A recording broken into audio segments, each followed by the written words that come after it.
Yo, what is up, everyone? It is Expanded Understanding, episode number 51. We've done it.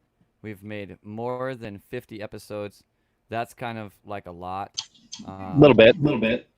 Whoops, those speakers were still on. They're off now. Good job, Yay. Zach.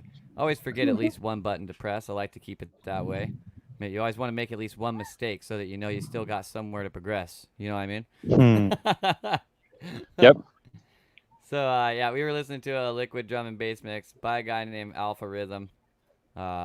He produces pretty good shit, Probably leave it and he's a pretty decent there. DJ too. He does a weekly mix. I left a link to it in the fucking chat. Let's see. I probably shouldn't have done that yet, but it's all good. Um, Nevertheless, I'm Zach. This is Aaron. This is Expanded Hi. Understanding. We'll probably have a guest tonight, kind of randomly. It's actually like a friend of Joe's that I just recently met. His name is Adam. He's going to be stopping by Awesome. the house, and I think he's going to come in here and hop on the podcast for a while. So that Awesome. would be really cool to have him here and, I don't know, pick his brain about who he is as a person, what he's done. And, like, he knows a bunch of really cool shit, too. So, really Yeah. looking forward to that. Looking forward to feeding more Indigenous families this month, just like we did last month. In the description, after you like this video and subscribe to the channel and share it with all of your friends, you should check out the links inside of the description so that you can join our social community and bring about a wonderful new world for everyone involved in the community. There's already a lot of wonderful people here. We already do a lot of wonderful things. We got about a million wonderful plans. But, shit takes time to grow. This is where we're at, and it's already pretty awesome. But we invite Yep. you to come be a part of it and make it even more awesome. We do a lot of cool stuff with music, meditation, yogas, learning about ourselves, really just making friends and having a better time in our life. So if that sounds like something you like, aka if you're a fucking human on Earth, you should come hang out more often. So, Yeah. speaking of humans on Earth, Don, Jasmine, Sam, Charlotte, Willow, Kevin, Brittany, and Jacob, it's wonderful to see you tonight, as it is wonderful to see you Yeah. basically every night. It's so cool to Very have a much. bunch of people that I, for the most part, did not know before, and now I talk to them like every single night. So that's definitely pretty cool. It makes my Very life cool. more enjoyable. And like I was just saying, anybody else who happens to come across watching these things, come join our community because you could also have that enhancement inside of your own life. So, Mm. yeah, it's really good to see all of you tonight. Alki Beach Mhm. looks pretty solid tonight. Looks like you set up for a little fire there. I am, but unfortunately, we were informed that that is not possible this time based on the scaling back of integrating back into regular society. So even though we are completely as far away in Seattle as we can get from all the riot and weird shit going on, it is not okay to come out of this side and have a nice little fire by yourself. So is what it Yeah, is. I mean, you could do it anyways, and then when they give you the ticket, just not honor it. But I mean, hey, you do what you want to do. I That's really yeah. appreciate that perspective, Zach. I might be hanging out here longer. We'll see how this goes. So, yeah. Anyways, pretty psyched. Yeah, a lot of talking about random stuff today that I think is very valuable, but a lot of it kind of takes some time to dig into, really, and so I'm not gonna like jump into too much of like what I did today. Because yeah, I mean Adam should be here at some point in time, and I don't want to be all caught up in something when we start talking to him. Yeah, So yeah. Brittany, yeah, Brittany said, "I'll help you pay your ticket." Just saying. That's really nice. I'm seriously. I need to go talk to the cop and just find out the logistics on that. Like, okay, so I get a ticket if I do a fire, but you're not going to actually arrest me. Yeah, that's right. Okay. Have a good night, officer. Hand me my ticket. That's fine. yeah. I'll find out. Yeah, I don't Yep. know. I mean, in certain ways, in recent times, like at the protests and stuff, they've been detaining people and then just releasing them. Like it's literally like catch and release and not even giving them a fine and stuff. Yeah. So if I So get some kind of fine for a fire, that's the thing. It's like, come on, officer. Look, we're literally being good citizens, enjoying ourselves over here, and not causing problems. right, Come on. You yeah, might see actually a kayaker coming right through the sunset here very shortly. Some or not kayaker with the standing boards. Yeah, they're coming yeah. through. That's cool. They're gonna be going Stand right up through the sun. paddleboard. Yeah, Yeah, I could see him way out there. nice. That's so cool. Yeah, I like doing the on location stuff. It's really cool. for sure.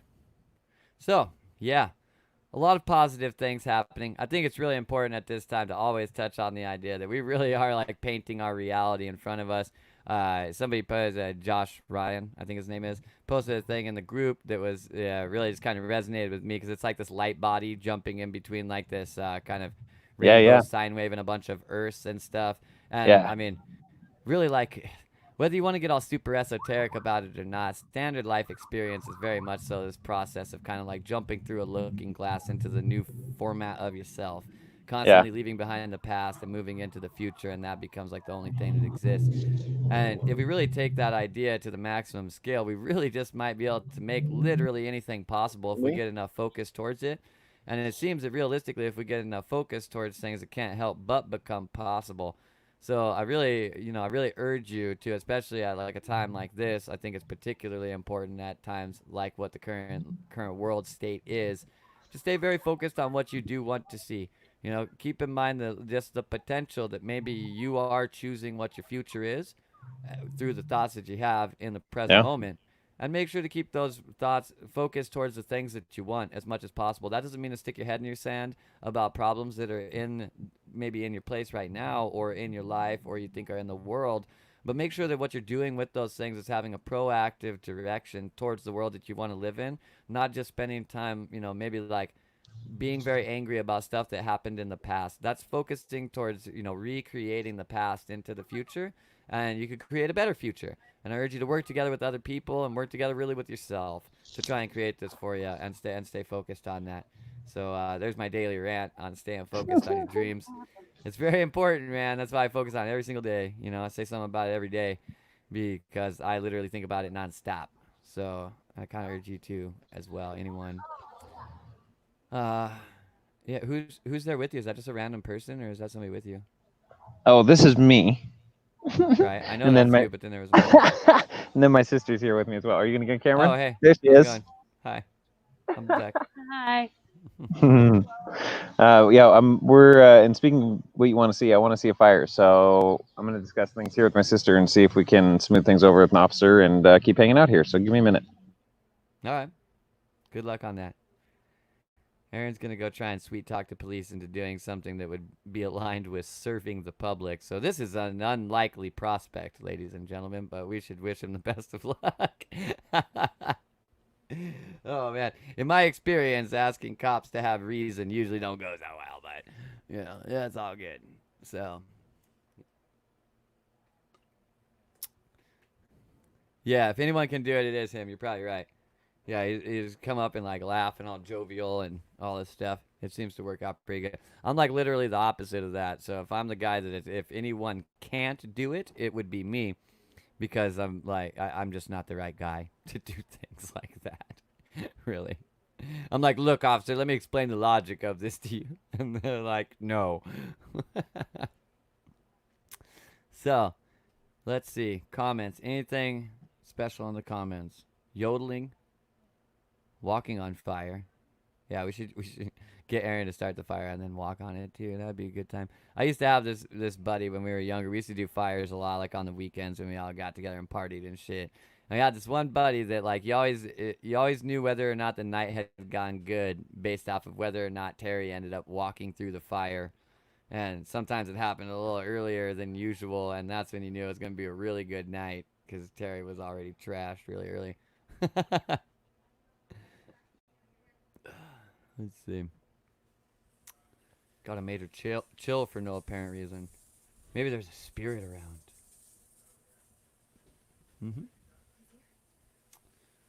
All right. Well, it appears that Adam has showed up, and I'm not sure what Aaron's doing yet. We'll see. Looks like he's coming back. Okay, so we're gonna just regroup at the van. So I'm gonna shut this down for a minute, and I'll be listening on my phone. Then we'll just dive into the conversation. All right. Well, then So what we gotta we're do gonna do tonight. is we're gonna take a quick pause while I get everything situated because Adam did just show up. Love you And, guys. We'll once do we a fire get on the here- beach very So- soon. It will happen. We'll be back in a moment as we get shit situated. Thank you for your patience. Thanks for being here. We'll be back soon.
circles, because that's what I did.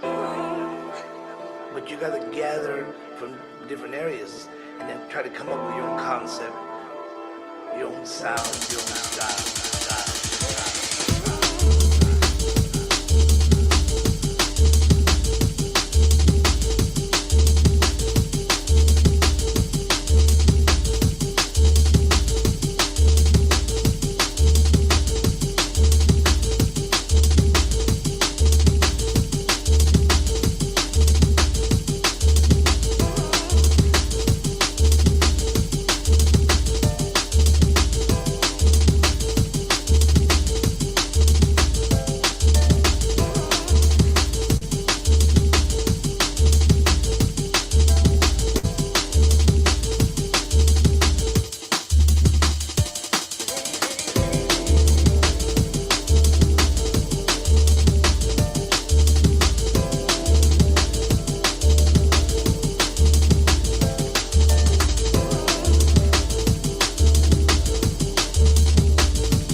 we are back, sort of.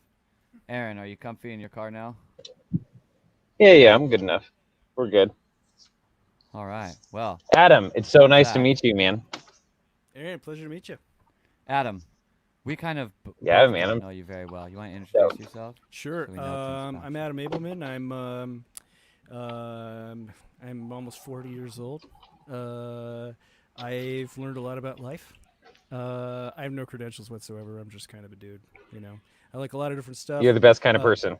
I hope so. I mean, I'm not trying to present myself as needing special treatment of any kind here. I figure people just take whatever I got to say and evaluate it on its own merits. So but the general stuff I Beautiful. like to talk about in scenarios like this is UFOs, electric revolution stuff like cars and Tesla, things like that. Those are kind of big topics to start with. Yeah, we got into sound pretty immediately as Yes, well. sound. We've been doing a lot of talking about sound on here recently. Right. We're very into music, and then there's a couple A other little people bit. who like produce Yeah. and stuff. Yeah, I guess in I here could as well. qualify myself that way a little bit. Like I've produced records before, engineer, musician as well, performer. So I've got the music studio angle covered a little bit. Yeah, there's lots to talk about. We were talking about phase and stuff. Yeah, we're talking about resonant modes and rooms, resonant frequency of a room type of thing, and how cool that is. I brought up on the podcast the night that I talked to you how I was like, it was like I started talking to this guy, and like 2 seconds later we were talking about like phase conjugation of soundscapes, and I was like, I love this. Yeah. Hell yeah, it's such a So cool topic. excited right Right. away. So I mean, like that shit's a little fucking heady for some people, but like if you do like that stuff, I don't know. Drop a comment. We could talk about it at some point in time, but it gets a little weird, and it probably is something you maybe want to ease into. Maybe Yeah. not though. We could I always jump feel right like into it. sometimes like fresh Yeah, I was gonna ideas say. on shit like that, like someone who has Come on. no idea what you're talking about, and then they're like, "Well, what about this?" And you're like, "Wait a minute, what Holy about that?" shit. Like, Yeah, no doubt. This is a good topic, actually. Like, I'll explain to what I explained to you the other day. Mhm. The time I went to a demonstration, it was at Cal State Dominguez Hills, near Long Beach, Carson type area, Mhm. and it was a guy from JBL, the speaker company, Mhm. and he brought in this large subwoofer and he put it over in the side of the room, and he hooked up just a normal sine frequency generator to it, and until he found till the room started buzzing, and like my beard started buzzing, and Wow. yeah, so he was showing us that's the resonant frequency of the room. Every room, every size, like every box, every can, whatever, has a resonant frequency to it, and by doing it that way, what he said after that, after feeling it, is move your head around from left to right, and you could feel it's like boo. Ooh, ooh. You could actually feel the dead spots as well as the full spots, because you got the full spots are full constructive interference, Yeah. and the dead spots are full destructive interference. Your head's there, you can't hear anything at all. So the reason this is important is if you are recording music or a voice or anything like that, your microphone is in either one of those full spots or those dead spots. Yeah. This is why people try and tune rooms so they can actually take out the strength of the heavy spots and the dead spots. That's what room tuning is for, like the Oral X products, type of thing. And it's kind of easier said than done. But what's really interesting about that also is that that's the resonant frequency of the room, so it's most powerful there. But any frequency, it changes, and the distance between the high node and the low node gets smaller with the frequency going up. So it just creates this really chaotic effect for your EQ. You're never going to have a flat EQ, and where you put a microphone in space is going to have huge EQ implications just by virtue of moving inside of the space. Yeah. Like so it's kind of cool. It was I thought it was really cool. The demonstration it was really I feel like it brings something like tangible to a space that like feels intangible normally, right? Right. Like that sound feels non-physical, and then you see really like this physical interaction with the non-physical space. That's a really good point. Like if you've ever seen, like they call it cymatics and stuff. Like if you got Aaron loves Simon. I've never heard of it. Aaron loves it. right, the Chladni Continue. plates, and like Chladni plate's a good one. Mhm. What's that dude in the 1740s or something? Like a long time ago, and he took a violin bow to a metal plate and he put sand on it, and it makes, and And if you have like one of those Tibetan singing bowls, any kind of copper bowl, or really any kind of mixing bowl, like if you've got just a stand mixer that mixes dough, you can take that bowl, fill it up with some water, and go dong, and you'll see the waves. And the waves are very structured. It's Or exactly even the just same thing.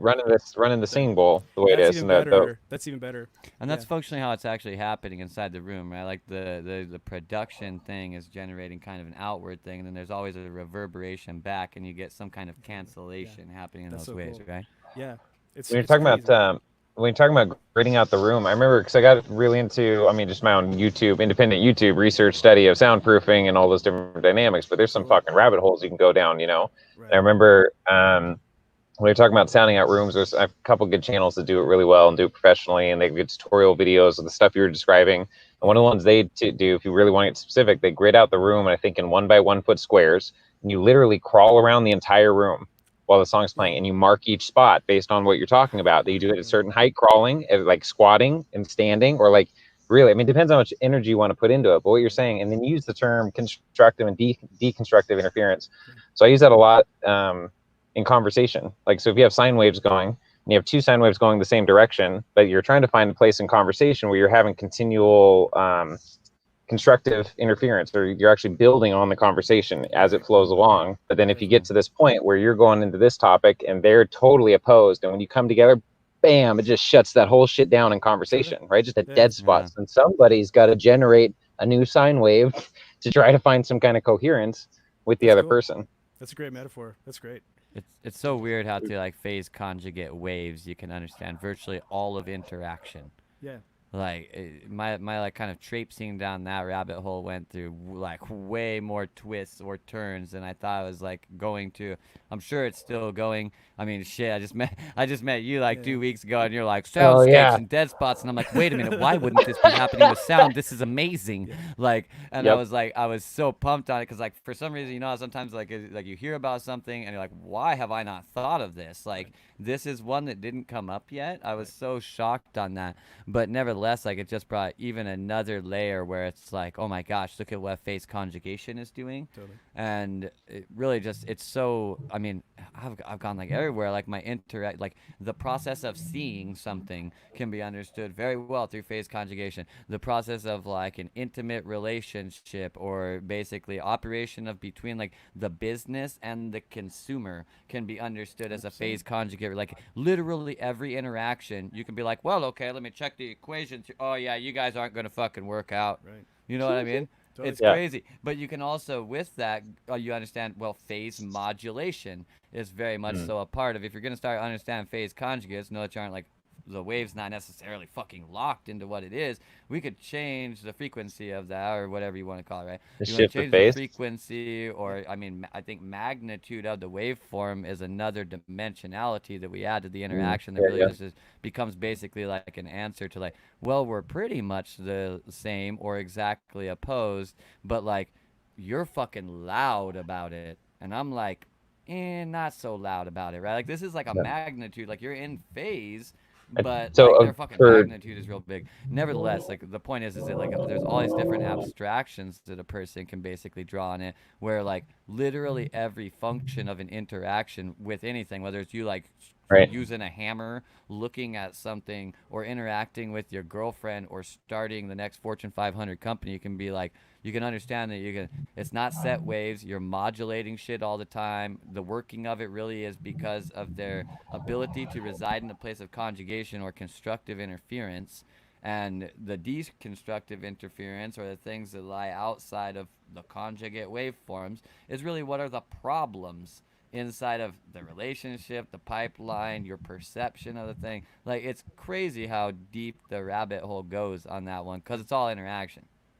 Okay, here's a question on that whole dynamic. So I know, so resonance, sympathetic resonance. For example, I've used this before. So you have two tuning forks that tune to say 528 hertz, right? So if you stick them on opposite sides of the room, have enough amplitude to the striking of one fork, it will cause the other fork to resonate, right? It eventually will pick up those compression waves through the air. It will match, it will sympathetically resonate because they are of the same frequency. Right. It's beautiful, spiritual, and relationship metaphors and just all that other stuff you can apply to that. But just as far as the actual dynamic goes, so explain to me though, missing pieces in my mind. So like what you're talking to, like when you've seen the videos when a glass, they're playing frequencies at this glass, and when it matches resonance, it explodes. Right. Why is that?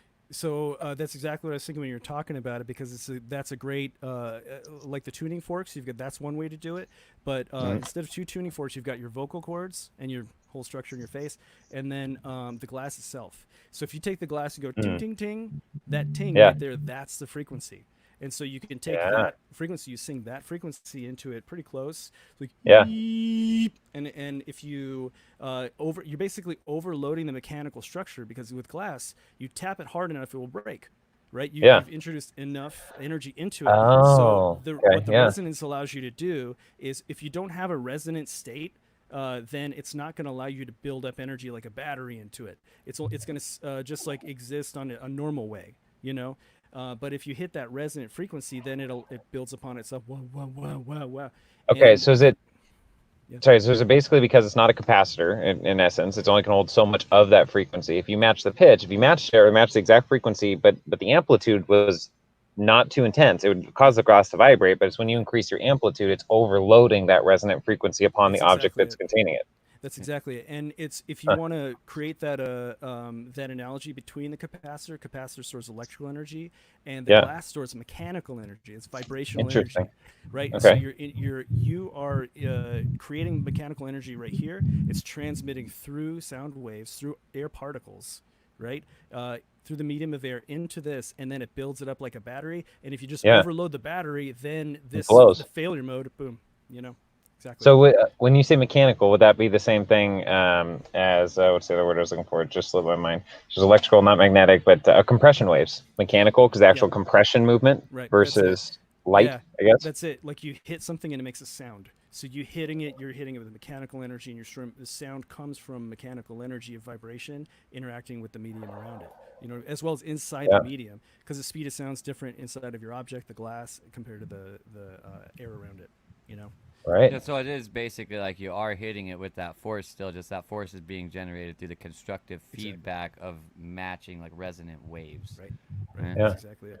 Yep. And Don said crazy too, when you start thinking about the idea of like moving shit with sound, because like when if I just go like break to a glass, it doesn't break. But if I do that in the right tone, it basically says it back to me, and I say it back to it, and it says it back to me, and I say it back to it, until it gets strong enough that it's the same thing as like hitting it with a fork. And I'm actually breaking it. So what is the function for basically lifting something with that? Sure, if I like look at a stone and I say lift, it doesn't work. But is there a mechanic through which I can basically create that same space and create more force through resonant feedback? So I want to elaborate on that, because that what you're talking about right now, because I know the ancient traditions on that or some level. But Don said too, it rings, which also releases energy, vibration, and frequency. So it puts off energy too. It just can, if you're overloading its output, you can't output fast enough to what you're 100%. Putting into it, then that's going to happen. Okay, so with the stone thing, what do you guys? So how far down the rabbit hole have you gone in the actual science of it? You maybe can elaborate better than I can, but what you're leading into, Zach, I don't know what traditions, or maybe it's a lot of ancient ones where they would, and you can see it and like go back to and you were actually at what megalithic ones. You've seen it. You got to run the question of like, how did they do this? It looks like the stones are almost melted together, as if they liquefied the edges and re-solidified it. You can't put a piece of paper behind there. The older stuff is way more adhered than the newer stuff. I mean, the whole 6,000, 10,000 year history is a joke. I mean, really, just if you just logically, really, to me, and I think it's all over. Like Brian Forrester, or whoever's been doing tours down there forever, like drone 4K video, lots of tours showing off the stones, all parts, sections of the stones. I mean, it's like, so anyway, one of them they talk about sound frequency and the holes even that are cut through those stones, perfectly spherical. Like even today's laser cutting or something maybe could do it or couldn't. Like they're talking about the way it's cut, that one of the theories is sound. And to me, it's not theory. All that stuff lines up with everything we're saying, but there's dots missing. Yeah. They'd be missing for me too, because there's if you overloaded sound to stone, it would act very similarly to glass. It's kind of brittle. Like you can smack stone and shatter it, right? Right. So you, if there is some kind of sound interaction, maybe it's some totally different thing. Maybe it's not the fundamental frequency. Maybe it's at some kind of a multiple of the resonant frequency. On top of it, the harmonic, they call that, right? Okay, well, let's add this variable, because my understanding is that they most often did it. And this one thing, there's a modern day structure that apparently was built this way, and nobody knows. He wouldn't tell anybody who did it or whatever. But castle. Yeah, that one. So you maybe know Which the one? story, It's but called they use Coral their voice. Castle. Oh yeah. They Oh use no their no. voices to shape the stone. So there's So some kind of human connection. There doesn't seem to be an additional technology or tool at the yeah. highest level, if you will. So there's the Coral Castle thing. For me, there's actually a very mundane explanation. If you try and debunk it, Okay. you can go and see that he had a crane and that he was able to lift up a certain amount of stones, and people would see him like that. I was super into it and very curious about it until somebody said, "Oh, I think there's a debunk," and I started researching it. And I'm like, "Oh yeah, that kind of." Makes sense to me, but what we're talking about, like levitation and things like that. You know, Mhm. that's I think there's something to say about this kind of a segue into the UFO type of thing. Yeah, You know what so I Sure. mean? there's Yeah. plenty of levitation videos with sound too, all over YouTube, and they show Sure. levitation with sound. I mean, Right. so there's That's the right. We dynamic know there. you can levitate with Right. sound. The question is, Right. can I levitate But a it's 100,000 ton stone? Right, that's right, no the doubt, that's the thing, no right? doubt. That's the thing. Yeah, So yeah. where you can levitate a ping pong ball and it goes up and it'll go up and it'll go into the dead spot. I think was where it hangs out Yeah, versus yeah, I think so. the loud spot. Would that be a Um, negentropic spot, or is that totally unrelated? I don't know. I don't know actually. I don't know. I can't answer that for you. All right, But let's put that in awareness. Keep going. right, no, totally. But basically, the UFO, like we're talking about levitation. We're talking if you want to look at a nuts and bolts example that many people have seen, that you can see, like with UFO sightings, they actually have the black box recordings of the Lufthansa pilot, Air Japan, the radar controllers. They had a History Mhm. Channel documentary called Black Box UFO. First time I saw it, I'm like, either this is faked or this is fucking crazy, because this is actual evidence. Unless you dismiss it, you want to evaluate it, right? Right. Yeah. So Mhm. they are talking about massive Great way to say that. craft, absolutely like football field size crafts, huge that turn on a dime. They don't seem to experience gravity. They don't seem to experience inertia. They can accelerate instantly. There's no to very vast speeds. It's almost Mhm. anytime the Navy pilots that come out and they see it and they've got the video of it on the IR they actually release. They are saying the exact same thing. It just goes from stop to go. That would Right. smush you against the wall. Right. So, oh, come on, man. Star Trek taught us inertial dampeners, bro. Inertial dampener. well, Yeah. Well, maybe and maybe, but how? Yeah, That's maybe, the but thing. how? Right? No, yeah, for sure. this For sure. this like Star Trek is basically a navy in space. Yeah. You've got a deck and you've got a Space ship Navy. and there's a down. You look at the ship and there's Yeah. obviously an up and a down. Engineering's down at the bottom, the saucers up at the top, whatever. Yeah, yeah. And inertial dampeners is a really funny idea because what exactly does it? Is it some kind of like thing that you electrify and now you've I got think a it had you to know- do with the dilithium crystals, bro. Oh yeah. You need Don't you need forget. like a couple Don't ounces forget. of kryptonite, 12 dilithium crystals. Deflector shield. Yeah, yeah. Yeah. Just Yeah. realign the deflector You just take shield. him down to Scotty in engineering and give him to him, and he makes it work. That's how it works. Yeah, then tell him you do- only have 5 minutes. Yeah. I do appreciate some of the science they went into. I don't remember, I'm just coming to my memory now. I haven't thought about it in years, but initially with the Borg technology going back in time, I think it was for Star Trek Insurrection, they were using tachyon beams. And when tachyon, that was the time the science came out too, early 2000s, talking about being able to measure the result of the test before the actual start or the initial, like all that shit. And tachyon's been they totally, the market got saturated on that shit. There's people selling tachyon energy shit everywhere, but it's a legit thing. Yeah. Yeah, no, they're supposed to be faster than light particles, right? Faster than light speed. But it became what they call a MacGuffin. It's a story device that you use. It's just like some kind of like lockbox that fixes your situation. Yeah, it answers. Yeah, it's like, yeah. like the Oh, Big for Bang. sure. Right. In a right, certain right. way. Exactly. But so if you are trying to evaluate these huge craft that are way bigger than airplanes, way bigger than anything, they're city-size aircraft. And if you try and evaluate what kind of thing would allow that to happen, what kind of technology would allow that to not experience gravity and to not experience the force of inertia and smush everybody in the side. People like to say, it could be like just computer inside, but computer parts can't do that either. The whole craft would just like disintegrate if it actually, Right. Yeah, we're talking like crazy forces of inertia to be going, 27,000 miles an hour and then zero and then 27,000 miles an hour over the course of 2 seconds. So theoretically, though, if you have a sphere within a sphere, in a sense, I know it's inertia. It's not quite the same thing. But if you have a different density of reality or something, or movement of time within the inner sphere that's different than the outer sphere, then it's irrelevant. I mean, That's theoretically. yeah. If there is some way to create like some kind Yep. of, that's basically your what I'm inertial saying. dampener right there. That's like your bumper. Right. That could be one explanation, and I think it's not wise to rule out any explanations. The explanation that I use for it is a different one, where basically it's got a device inside of it that is creating what I call a graviinertial shield. So what it does is it shields your craft. So if I had one here and I just like screwed into the table here and I turned it on, and started going on, then the keyboard would start floating and we'd start, oh, okay, we'd just like start losing our weight, Yeah. and then you turn it up and eventually the whole thing will start flying, and then the Yeah, whole as long room. as its field of influence Exactly. is big enough. Exactly. Yep. And so you've got this this device is able to create, it's probably extremely efficient, like very small, you don't have to and then it can cover a lot of weight, but then you turn it up and now your gigantic craft is floating. So you're now presented with the problem of most people don't really do well in zero gravity. Right. Like I was explaining to the senator or whatever from Indiana, last name was Garn. They named him the unit of how much you barf in space after him, because he went up to space and apparently barfed so much that they it's fantastic. What a legacy. It's perfect. No, and Great. so like I can't imagine personally. I don't even like going on roller coasters. I get off a roller coaster and I'm done for the day. Yeah. So that's just how my equilibrium works, and I would not be a very I wouldn't be chosen for spaceflight in that way. But if you look at these craft, basically they are rotating. They're rotatable. You could have this Right. craft inside of a craft, and inside Yeah, is that's what I was rotating. thinking. Yeah. Yeah, and so you're creating, like at the end of Interstellar, they have this massive O'Neill cylinder blimp that Yeah. they're moving at faster than light speeds. That's what I'm talking about.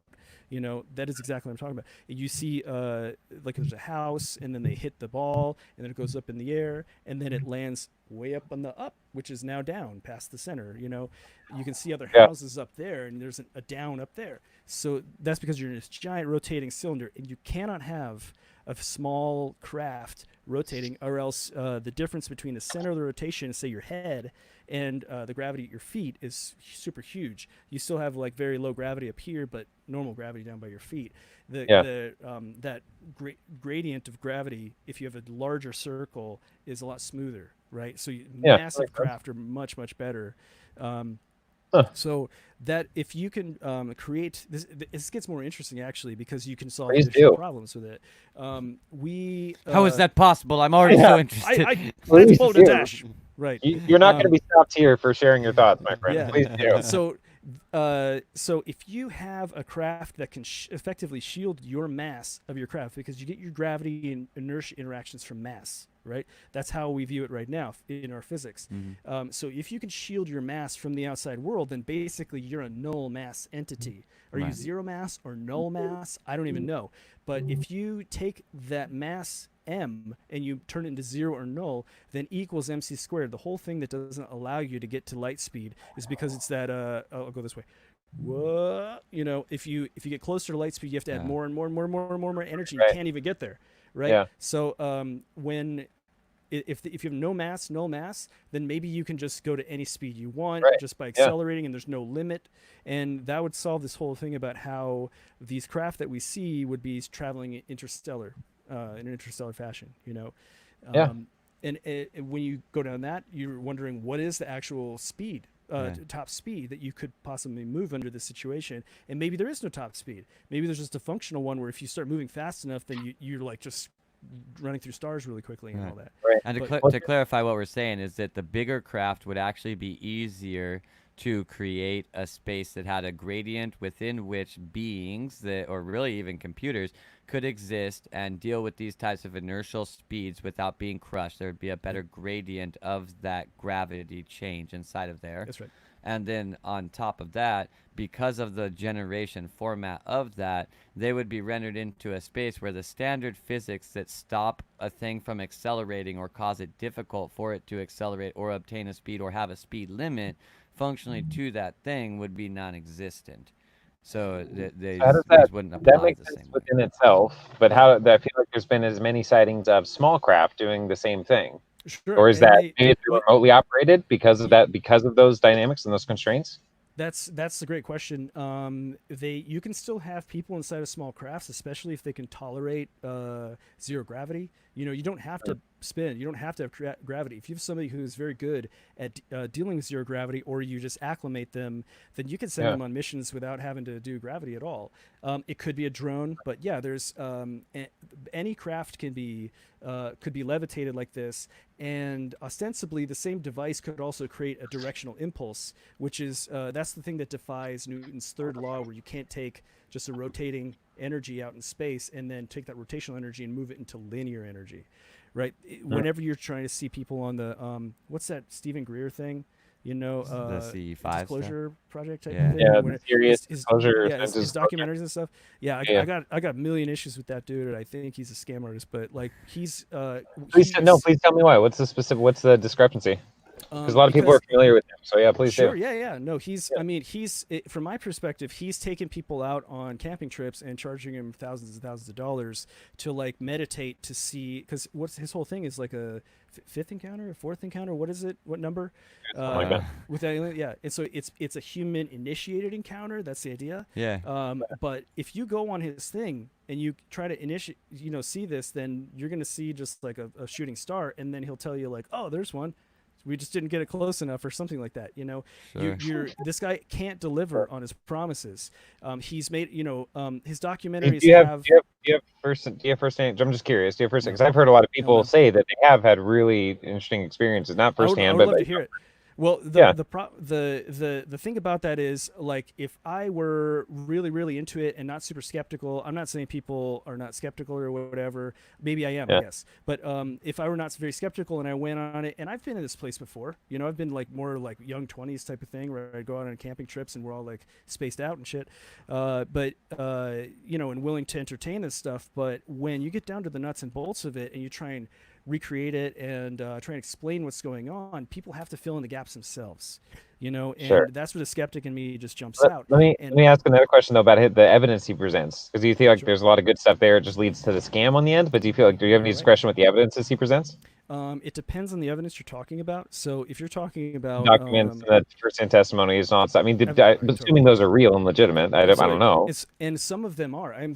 Honestly, some of them sound very, very consistent with what the picture I'm painting about the recordings, the black box recordings, the Navy pilots who come out and say it. They're talking about craft that behave in a certain type of way.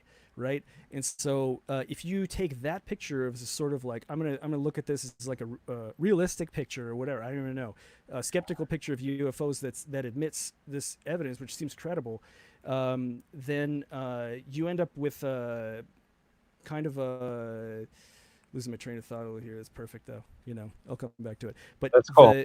You end up with you have to fill in the gaps with it.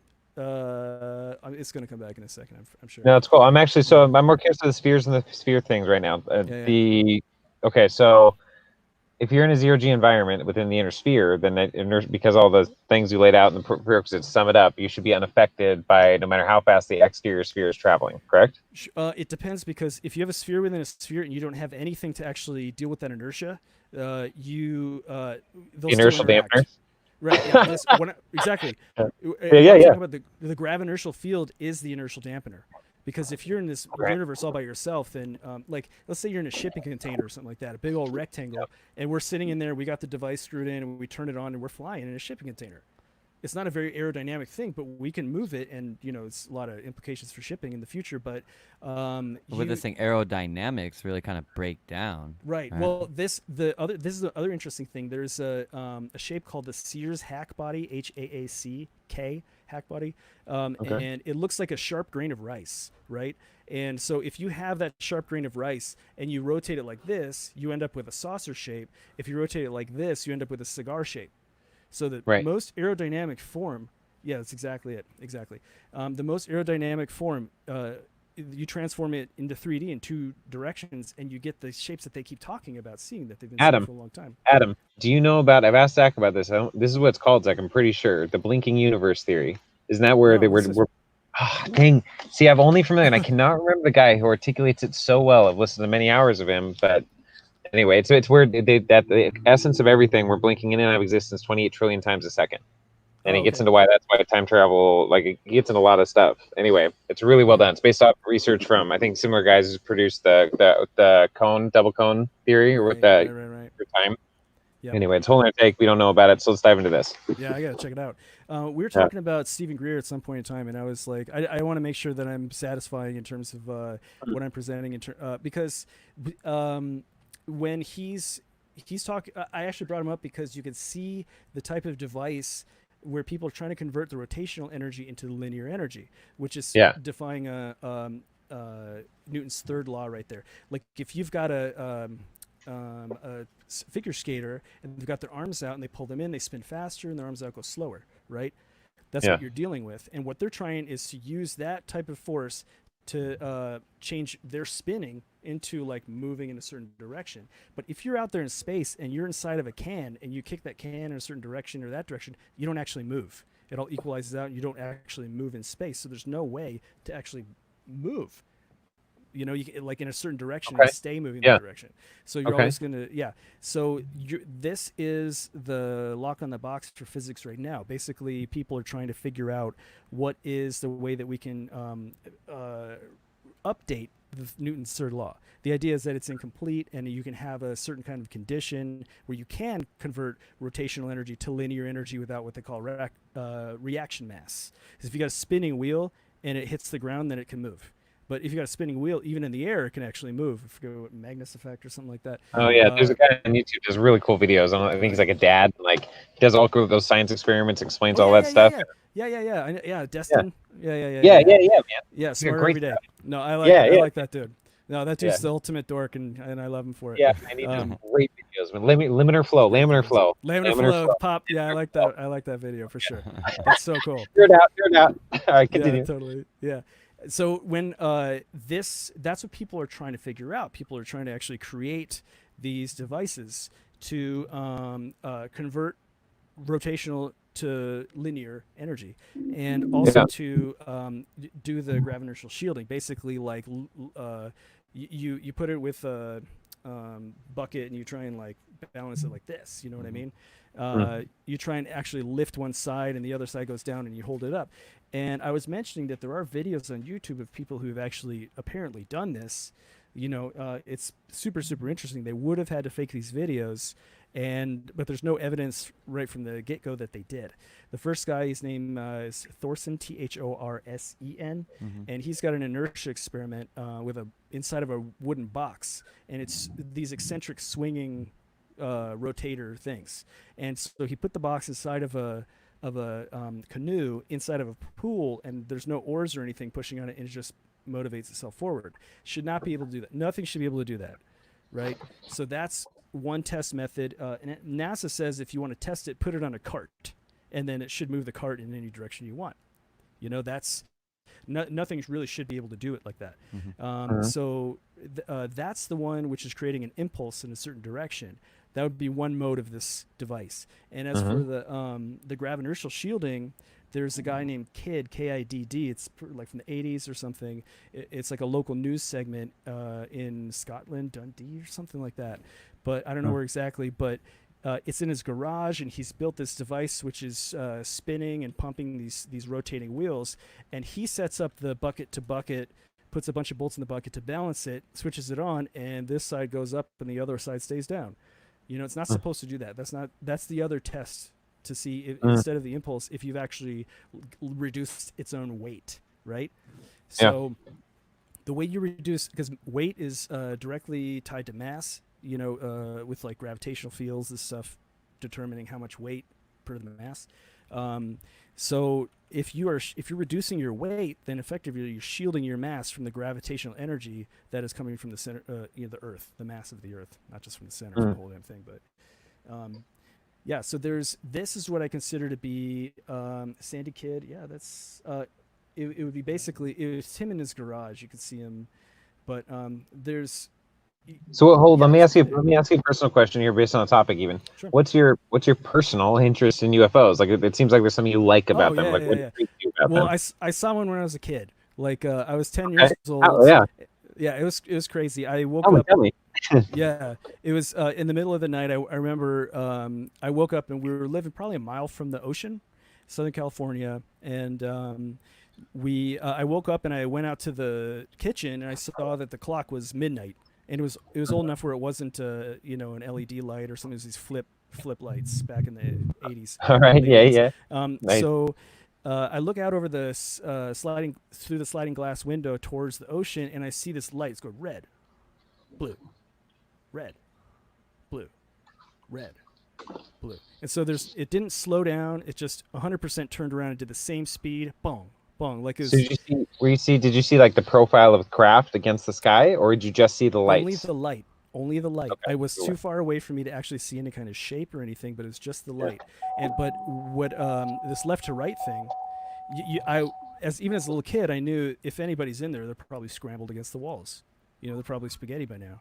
But the other thing, I at that age, I did know about Doppler shift and how it changes red and blue depending on if you're going backward and forward. Yeah. And I That's was great wondering, correlation. yeah, maybe this is like a diagonal thing happening instead of just a pure left to right. And I'm seeing Wow. Good blue fucking and red. thought, man. Yeah, Good I mean, fucking there's thought, man. yeah. So it's Yeah. crazy, and so I've had to. That was the only time I've actually seen any UFOs, right, in my life. But Yeah. it was really, really. I don't like have to. Okay, now that you've shared that, and I thank you, let's dissect that maybe a little more. So if it was going diagonally, what do you think was happening there then, maybe, potentially? I think it was Based just on moving everything through else space. around. Like if I had to conjecture, then I thought it was actually a military test back at that time. But now Sure. I don't believe that the military has access to this. Otherwise, they would use it. They would be able to basically just like teleport tanks, virtually teleport. You just tanks on top of a city. Well, and now unless you have a shell the secret city. military that does use it, and the military we all know of is just for show. But that's just a hypothesis. So continue. I would have to see the evidence of it. I'd have to Yeah, see for like, sure. oh shit, this thing happened, and because that's the only thing I have to try and be as hard evidence as I can, and connection to Sure. science, even if I'm totally willing to entertain stuff that is Totally. out there and all that. It's not a. That's how How you learn, much- Yeah, totally. And I'm with you. The logical side of that, dude. Yeah, like your thoughts are, I love them. Right. What up? How much of that how much of in your just processing things or coming across things in a daily life or in these regards would you say that you use your intuition? If that's what one would call it. Oh yeah, big time, all the time. Because intuition comes through your mind's eye. You can hear it, you can see in all these sensory formats, but it comes through your mind's eye. And like people would say, you're connecting to logos, to some like higher dimension, and that almost thoughts are being implanted into you. There's so many evidence throughout history of people who have dreams or have like a vision. That's a Tesla thing, and that helps them figure out what they're doing next, right? So it's like an adjacent leap. And like there's that force of history. I feel like it's this inspiration, insight, intuition force of history. And intuition like can be that thing where something magical blinks in and you decide what to do with it, but it's also like listening to your skeptical sense, which is easier said than done. I could use the example of the Tesla Tower, the Wardenclyffe, right? I was Please interested do. in that years and years. I was interested in Just it. saw the Doctor Who episode on Tesla. I've tried watching it twice. It's so poorly scripted and acted. I've literally got bored with it twice. But I just like last night I tried again, and they were in the That's they awesome. teleported in the TARDIS, which is fucking cool, man. Oh, It's bigger yeah. on the inside than it is on the outside. It's fucking cool. No, All that's right, and they're in the totally Wardenclyffe Tower. So please continue.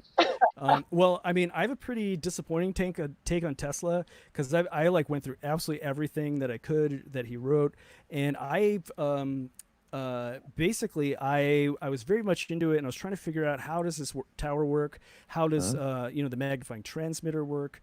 And that's just so everyone knows, and I'm not sure myself, so I'm curious. How much of his patents or his actual work do you feel like you've actually had access to percentage-wise of what you maybe got burned or lost or taken? Like, right. I mean, I actually it's like I heard that too, that the FBI or whoever came and took a bunch of patents, and that's a shame. I have no clue like if that's an apocryphal story or if like they took a bunch of stuff which was just scribbles, because he released his magnifying transmitter way after the Wardenclyffe. Like he had 10 years to work on the Wardenclyffe Tower, which I didn't know until I started getting. I was studying it as much as I could from an admiration point of view, because this whole idea, if there's a tower that can send free energy and you don't need wires, then what the fuck are we doing? Why don't we just do it? Why doesn't somebody just figure it out and do it? And so that's what I was interested in. Like, let's figure it out. Let's make it, and then let's just release to the world so it's out there before anybody can stop you.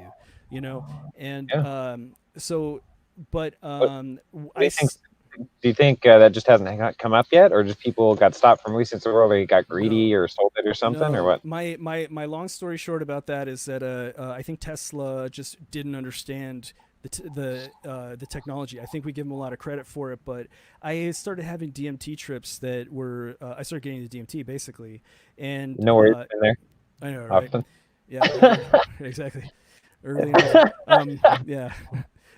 And it basically, like, you know, I would totally blast off and I'd be there with my teachers, and at some point in time they explained to me, like, dude, you're not even like critical about this, you're just kind of going along with it. You need to be a little bit more skeptical about what you're dealing with. And you know, those are like, they can make them feel extremely like embarrassing, and I'm not too embarrassed about being wrong or whatever, but in those states they try and really impress it upon you. So I took that back and I started being, well, let me try and debunk this. Right, let me try and debunk it. And it's a great way of going about them. Right, and I mean, so what we have, you know, years later, is 1996 or 2000 some, that the MIT team, they came up with the Witricity, right? So that is what he was working on. It's they had a TED talk where they've got a big old square which has, you know, magnetic wire, and then they put electricity into it, and they used to power a TV back here, they used to charge a cell phone right here. But how's that different than a transformer? An iron square with a wire wrapped around it? It's not different from it is a transformer, because you got normal transformers, they're coupled so closely, right? And then you start bringing them apart and they're still coupled, they're just loosely coupled. The further away you get, your efficiency drops down really rapidly. Right. If they're coupled with magnetic fields, it drops at an inverse cube rate, which is like super fast. Right. If it's so how do they use a simple spread out transformer to transmit that energy?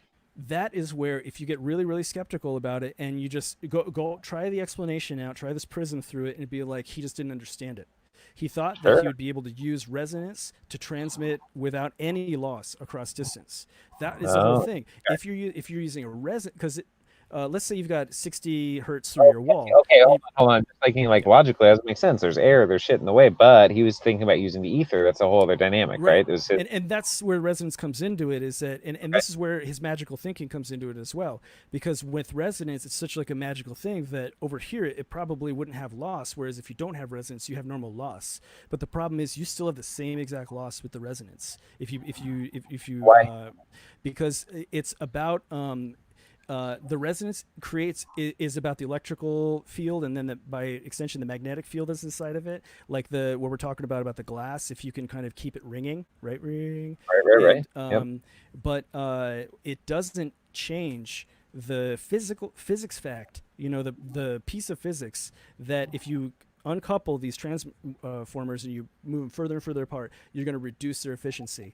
And yeah, you're talking about the air in the way. If there's like a fork or like an iron vein in the way, then that'll actually absorb that energy too. It'll physically heat up. It'll convert into heat energy, which reduces your efficiency further. So plug that picture into the tower, and then the dude's working there for 10 years trying to figure it out, and nobody's been able to figure it out after that. And like I went through that myself. And have you looked at the topography or I don't know what it's called, the layers beneath Wardenclyffe Tower where it was physically located to see what the uniqueness was there? But I don't think necessarily that plays into it. I think that's part of like the not accurate physics of it. Have you heard of the integratron in sounds familiar, but please tell me about it. It's this dome building. Yeah, you know. So it's this dome building, and I went out there and spent the night with some friends one time. So I got to be like, it's basically that's it. It's basically right. It's exactly. Okay, listen to how he keeps responding every time I say it's cool. You got to show him the videos after the show or whatever. You got to show him the videos of us in the tunnel and shit or the sounds. He'll fucking love that. Oh, cool. Yeah, definitely. Isn't that looks great, right? It's a beautiful wooden dome. There's no insulation, so it's cold as fuck at night out in the desert. If you stay there, bring some blankets. But there's interesting effects acoustically. Like if you stand in the very center of all that. Go. It's they do it themselves. Like I don't think it's on Airbnb, but they just there's somebody who rents it and maintains it. They do regular. You can see this sound bowls, the white sound bowls in the corner. They do sound bowl stuff all the time. But if you stand in that center column, it sounds really weird, like you're in this cone of shame or something. Whatever the fuck. Shame of isolation. The cone of licentiousness. This is the second floor we're looking I at. know how Right? you grew up. Continue. This is the second floor right here. They're taking this photo from the staircase, right? So there's a staircase and there's a first floor. There's the down bottom left. There's the first floor. Yeah. That is the first floor. You can tell what's going on now because at first it's. Wait, are we talking? Yeah, he's pulling. He's got it right there. Wait, because my brain's keeping up with you, but I got get the visuals too. Right. So No. first floor. Yeah. Here we go. Hi. Mhm. Yeah, I'll wait It's for you just to pull it up. StreamYard's fault. There it is. You see that? I think it's choose one tab at a time. Okay. All right. Oh, So- that's beneath. So you're the looking cone at of a shame. test. That's one of It's the cone of licentiousness. shame. Exactly. Yeah. You see All the right. cone, exactly. It's red. The That's cone of why. It's licentiousness. scarlet. You're right, And, man. yeah, exactly. The scarlet cone. Totally. You're looking at a Tesla coil, right? You're looking Yeah. at the bottom that's that pancake coil, right? And so you can see up there, there's little clips where they would hook up the wire. The wire's not there anymore. That's copper wire. You know, if anybody would come and rip it Yeah, out. you can see wire in here. Just Oh, a is it little still bit. some? You're probably you- not holding gonna be it? able to see it on the stream. Oh, It's dang. very Might be light in there. structural. Yeah, there's some. It's not. Yeah, it Hold on. actually it So does what's look the like wire? that. Where Yeah, are it's they still there. putting the wire in there for? That is the pancake coil for the Tesla coil for the magnifying transmitter. Yeah, Tesla coil and okay. magnifying transmitter, same thing, right? So that's the Okay, pancake coil, and it's supposed to be bifilar. I don't know if this one is. It doesn't look like it. They'd be closer together, but that's the primary coil. That's the one that you excite with electricity. Of whatever frequency, but ideally the resonant frequency, right? So this is a big old coil, probably has a very low resonant frequency because it's so big and has so much copper in it. And then what we're not seeing right now is the coil that's wrapped around that the wooden column right there. That would be the secondary coil. And there might the empty space that's up above that. I don't necessarily think there's anything there, but if you read what Tesla's writing, he at some point says that if you do the Schumann resonance, like 7 hertz ish, if you have a coil and you're exciting it with that, and you put that coil near you, then it like heals you. You know what I mean? Right. Like, he actually right. wrote that. So Yeah. yeah, Oh, do you so think this- that? Do you think that's not legit? No, I don't think it's legit. Oh, okay. There's. I think it's like. Oh, They're like NASA has patents on using coils and vibrational energy, you know, like running electricity through certain coils to regenerate your tissue up in space. So it's definitely like you can definitely use magnetic fields. They interact with the human body. You know, this is very, very true. So it's not that the physical force of the physical concept itself is untrue, but the way that they're doing it, where if you just go and bathe in this field, then you're going to rejuvenate your whole body. That's not like it's not going to heal you in the way that you come to expect if you read that. So yeah, time machine, Oh, I got you. rejuvenation, anti-gravity, time travel. See, it's all like Very this good is all marketing. where people's heads go. With, you know, it's people want the next thing. You know, so the rejuvenation. That's exactly it. So his idea was that he'd make it and then have people come. And I'm speculating, right? I don't know where I'm speculating and where it's actually known. Okay, keep saying. Do you think he was the Stephen Greer of the time? I don't. Well, I don't like. I like this guy a lot more than I like Stephen Greer, but I don't know much about this guy. You know where that Give is him too. time. Right. He was big on alien. He went to Big Rock, and then he had an experience where aliens came and visited him and told him to create this. But I brought this up because they told him because there's supposed to be a river underneath there that allows you to harness these fields better to magnify Under the integratron Yes, the integratron. It's supposed to have in the middle of Joshua Tree. Right. Yeah. I mean, there Very could well be known for underwater. its So water. I don't know, but I don't think that it Yeah, actually influences it. Right. If you like really get into like how the ground influences the ground, there's the guy. So this guy ended up walking off into the desert and disappearing. And Who is it? when I was there, I don't remember the dude's name, but he's a dude, George Van Tassel. Did he spend? Hold on, Adam. He spent too much time in that dome in the cone of licentiousness until he disappeared. That's Exactly. what happened. Gave him the license to walk away. Yeah. I came up with this when I was sitting there and I was tripping really hard. I was on a pretty fair amount of anyway, You're all good here, man. We've been talking about that shit all the time. Oh, really? no, for Awesome. sure. Bad No, player. it was such a fantastic night. I was very fluttery. It was a high dose of acid, and Yeah. We're doing something in the tunnel, man.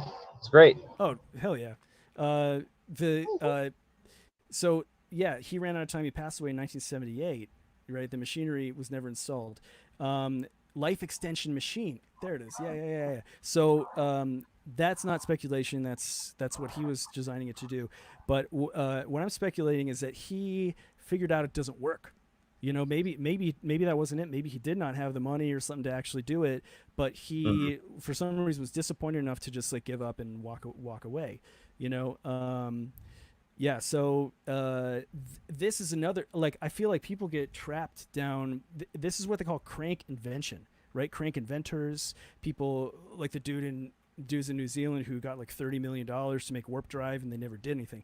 That's very obvious crank invention.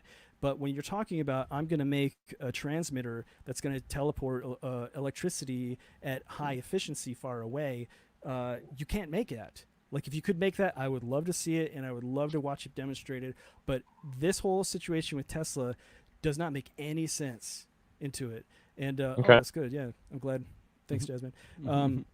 Yeah, that's so. Yeah, I mean, so you get what I'm saying about this. You get what I'm saying about Tesla. Yeah. It's same with the death ray and stuff. But talking about Stephen Greer, like, you can see in his documentary, he's like got a gun. He carries a gun with him. He's like afraid of being murdered because of the stuff he knows. It's bullshit. Like, it's bullshit. It's just a way for him to create relevance for himself and to have a business. Like, he's got a business about this where he's not selling anybody anything except false hopes, except delusions. You know, I hear you saying, but ultimately, to be fair, it's like we don't ultimately know his character. I don't know. I mean, I could see it that way for sure. I know at the same time, like the documentaries and stuff he's released, I've referred my parents to watch. I've watched them through for where they're I've told at. people to watch them too. I mean, like, I think people should check it out just so they're aware of. Like, go to this church, go to this thing. It's like, you know, so you're just taking an interesting spin I would like to add on this is the only bit of credibility that I give to him actually isn't his credibility. The basis for his meditations is off of the Monroe Institute. And the Monroe Institute stuff, I have personal experience with a lot of it, and literally all of my ET experiences. I mean, like, I've seen some UFO stuff, but like I don't really call it like ET. It's weird shit in the sky, really. Like, it could be a million things.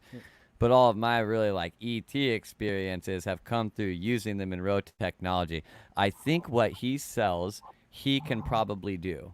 But getting other people to do that when they come on like a $2,000 for the weekend retreat, probably not going to happen. Right. And because it really does require some training, focus, etc. Like, it's a meditative practice that requires actually like getting good at it. Right. But like with those types of meditative practices, you can have basically pseudo psychedelic kind of integrated with the real life kind of operations that happen.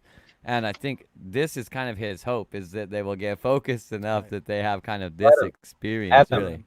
Let me ask you this.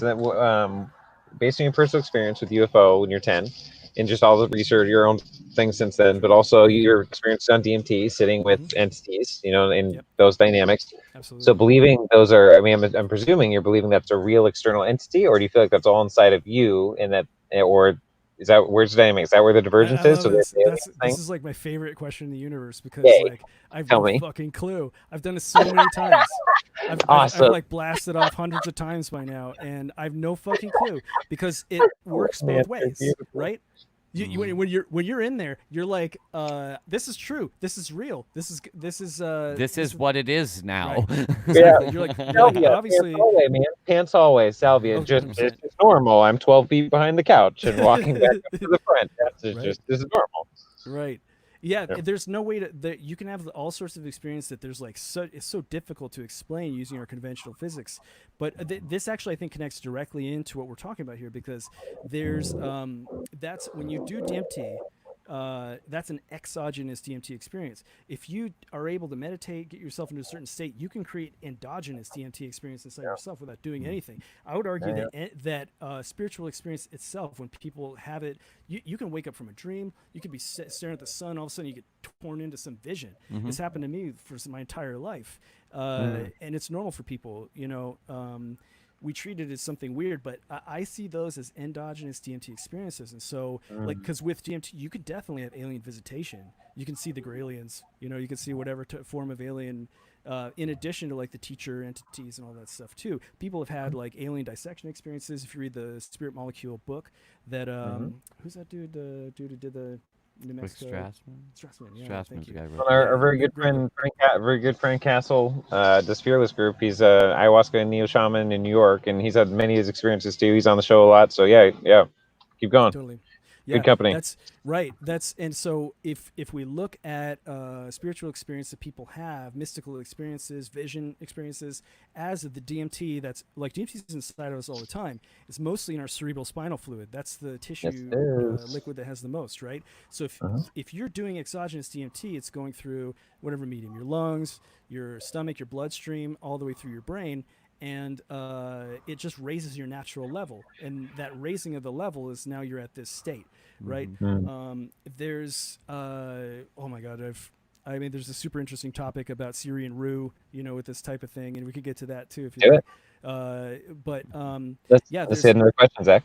well, so like you guys know that like ayahuasca is basically like an ecocidal institution because the ayahuasca vine itself is now going endangered because people around the world want to use the Central American plant to do it, right? Mm-hmm. So ayahuasca, it's a funny misnomer as well because the DMT is in the chacruna bush, right? Right. Yeah. Ayahuasca has It's an MAO absolutely no inhibitor. DMT. Right. An MAO inhibitor is just like like we know it's a class of compounds and they're used as antidepressants, but they have a lot of contraindicative side effects. If you like have soy sauce in your food, your blood pressure drops and you have to go to the hospital type of stuff.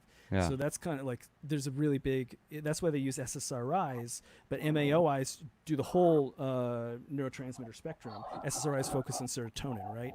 So, but MAOIs all throughout nature, just like DMT is. DMT is in mimosa. It's all sorts of other stuff too. Yeah. We don't even know. Damn near everywhere Yeah. from the thoughts Yeah. of it. Like It's almost like we should have this project where people just go test every single plant, every single part of every single plant, and see if, what are the high DMT tissues. And Yeah. you probably cacti around or some weeds that have. Well, Tons I of mean, the one that's been tested the strongest is Phalaris aquatica, which actually is like a water grass, and people would all extract it from that and grow that if the extraction process wasn't a pain in the fucking ass.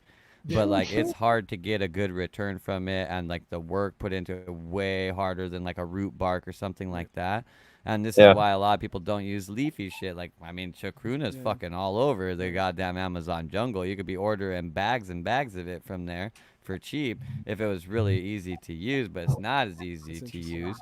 And but like the aquatica grass, it's like 3.5% DMT or something, which is Wow. fucking crazy, That's really. yeah. Like realize like good mimosa acacia is like maxing out at like 2%. Really, like Right. maybe getting a little over, but like really about there. So for something to be like 3.5%, that's a lot. Like there's not other stuff coming in at a higher place in there. So it's even like a big jump, and it grows really fast, and you could grow it like anywhere. It's a fucking grass, right? Like it's literally a grass. But in a lot of ways, it looks like if it's green, if the plant gets green, it probably has DMT in it.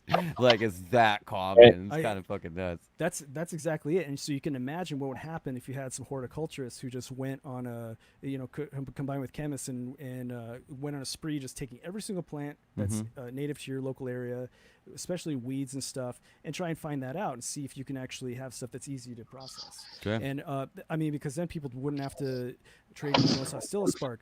But so you. Because that So you shit's not can- sustainable either. Like Right. the acacia root bark or the mimosa stuff, that shit takes a long time to grow too. Absolutely. If everybody was trying to extract DMT constantly, we would fucking Right. run the earth out of those pretty quick. Yeah. Right. Do you feel like is it just to each their own? Like, should everybody do DMT, or ideally everyone that lives in a state or can find some way to live in a state where there's regular DMT, endogenous DMT experiences, like you're saying? Right. There's, I think, like as we move into a culture that has DMT more common, DMT experiences more common, people will, like after you take it, you're more magical for like some days or weeks or whatever. And I think like the issue with our society is that it's really fucking low grade society that's based on war crimes and genocide and shit and colonies. And so the vibe that people reinforce to each other is really shallow and it really tears everybody down. But as soon as you get into this stage where you're like actualized with yourself, then you can lift up people around you. And the more people that you lift up and the more people that get lifted up can lift up more people. We're just watching that spread. And so DMT, we can see the effects of it. Like I know people who are into ayahuasca who are just like lost in their own minds, and they think they have a special connection to truth, and they think that if you don't agree with them about whatever topic, then you don't have a special, you're not spiritual and shit. So it really enforces Right. people's narcissism. Often, Right. actually, very often, and Yeah. this is a huge Unfortunately. criticism I have for ayahuasca.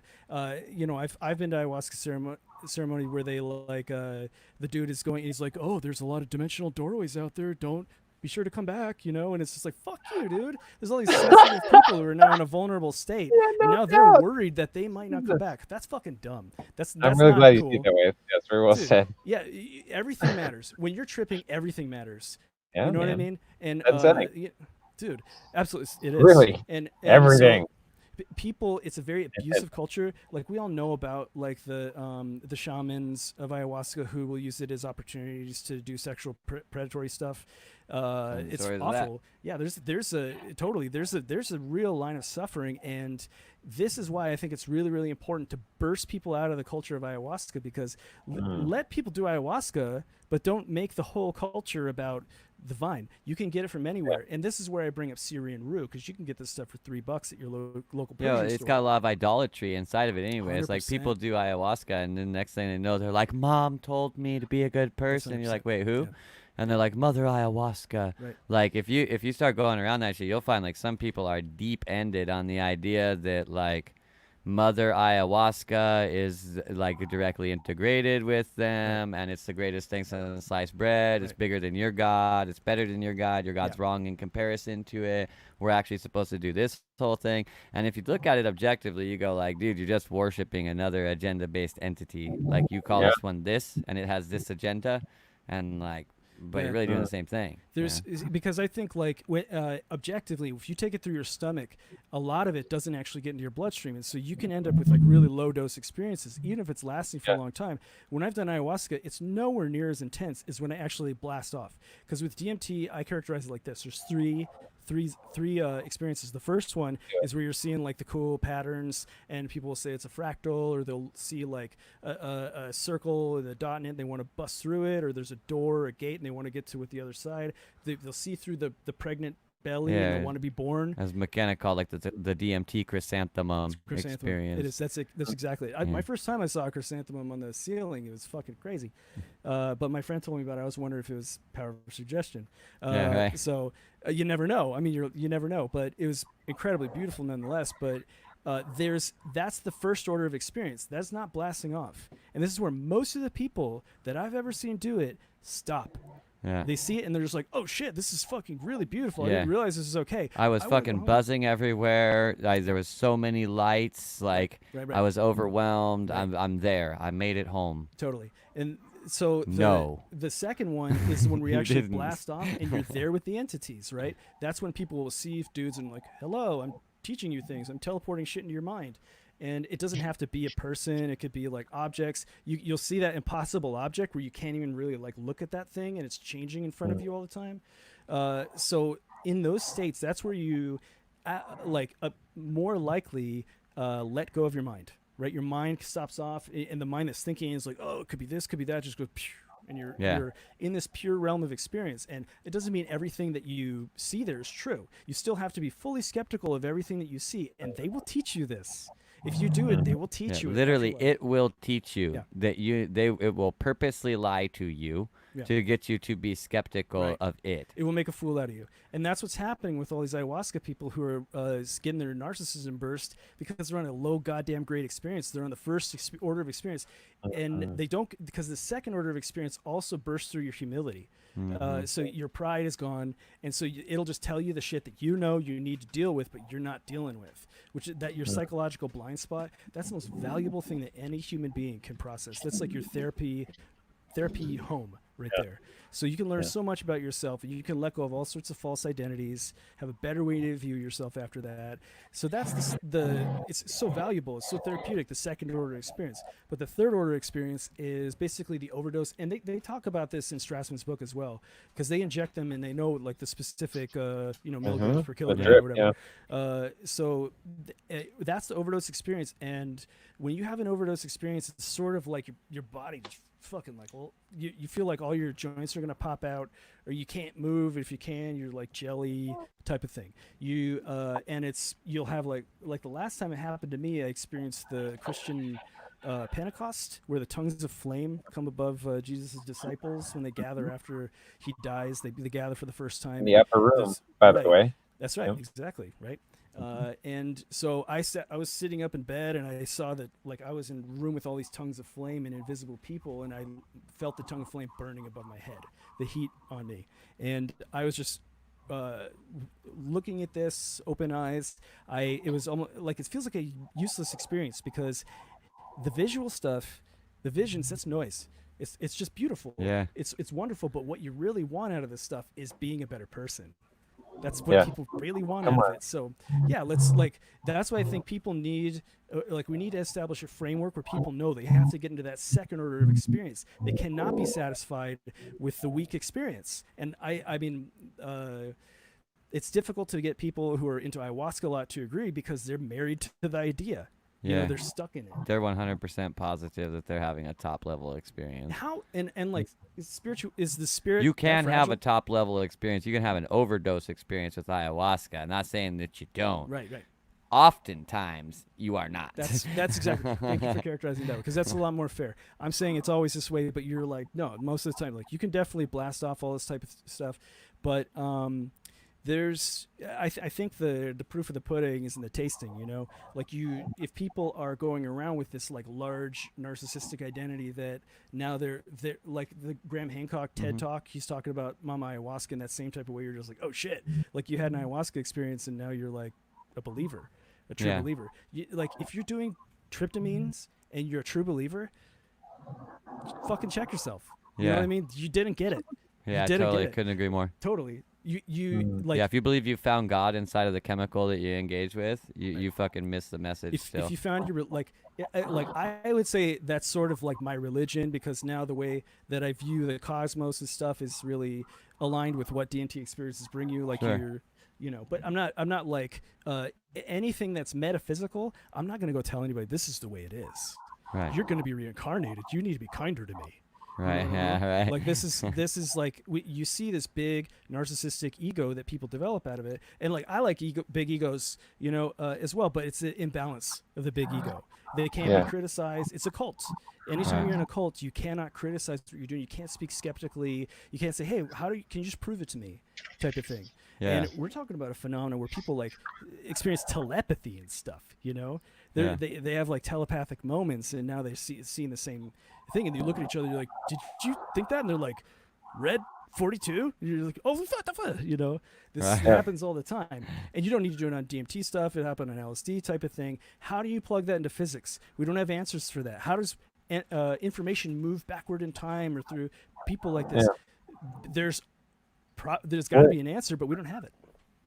So what about heart-brain coherence? Are you familiar with Heart Math Institute and their research? No. What is that about? Oh man, well there's the key you're missing. Sure. Really, one of them for sure, man. On some pathway of 1 million that you're on, because I get it. Sure. That's gonna do a lot. That's a whole other. I mean, Jack, do you want to break that down? I don't really know that I can break it down entirely. Kind of the idea is that you have multiple energetic centers, and they're really like that. How I'm trying to just stick to how it applies to what we're talking about right now. Well, so I was Basically, thinking that there is kind of a resonance in between the heart and the mind, and when that resonance is functioning properly, then there's basically like a whole nother schema of data that we're interfacing with. Cool.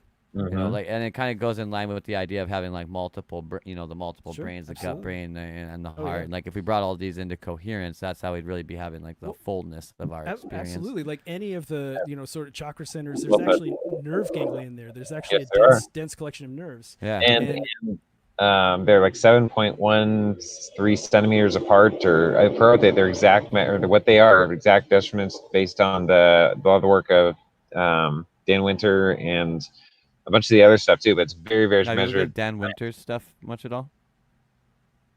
What's that? Adam, have you looked at Dan Winter's No, stuff I'm not much at all? familiar with it. Oh my no. gosh. Yeah, he has Oh a my really I bunch need to of. really- yeah, He's I'm gonna he's have to- like he's all about plasma physics and light conjugation. Oh, Like, okay. Oh man. like he definitely does have a lot of cool stuff Right. inside of his shit. Oh I mean, man. they already know that these nerve ganglia are basic, like your gut intelligence is sending messages, and Yeah. Well, have you yeah. seen the overlays where they find those in resonance? My understanding, correct me if this is wrong, but the way that each one of those nervous center ganglion are in some form of resonance, harmonic resonance, octave resonance, whatever, upshifted. That's why the colors that they've always used are actually in resonance with the higher level emotion or sound or frequency or endocrine gland in the body, which they found the resonance between, or harmonic resonances between those nervous system ganglions. So it's interesting that the Ayurvedic patterns seem to be, thousands of years old before understanding, the deep understanding of neuroscience and neurology in the body, being able to connect those dots.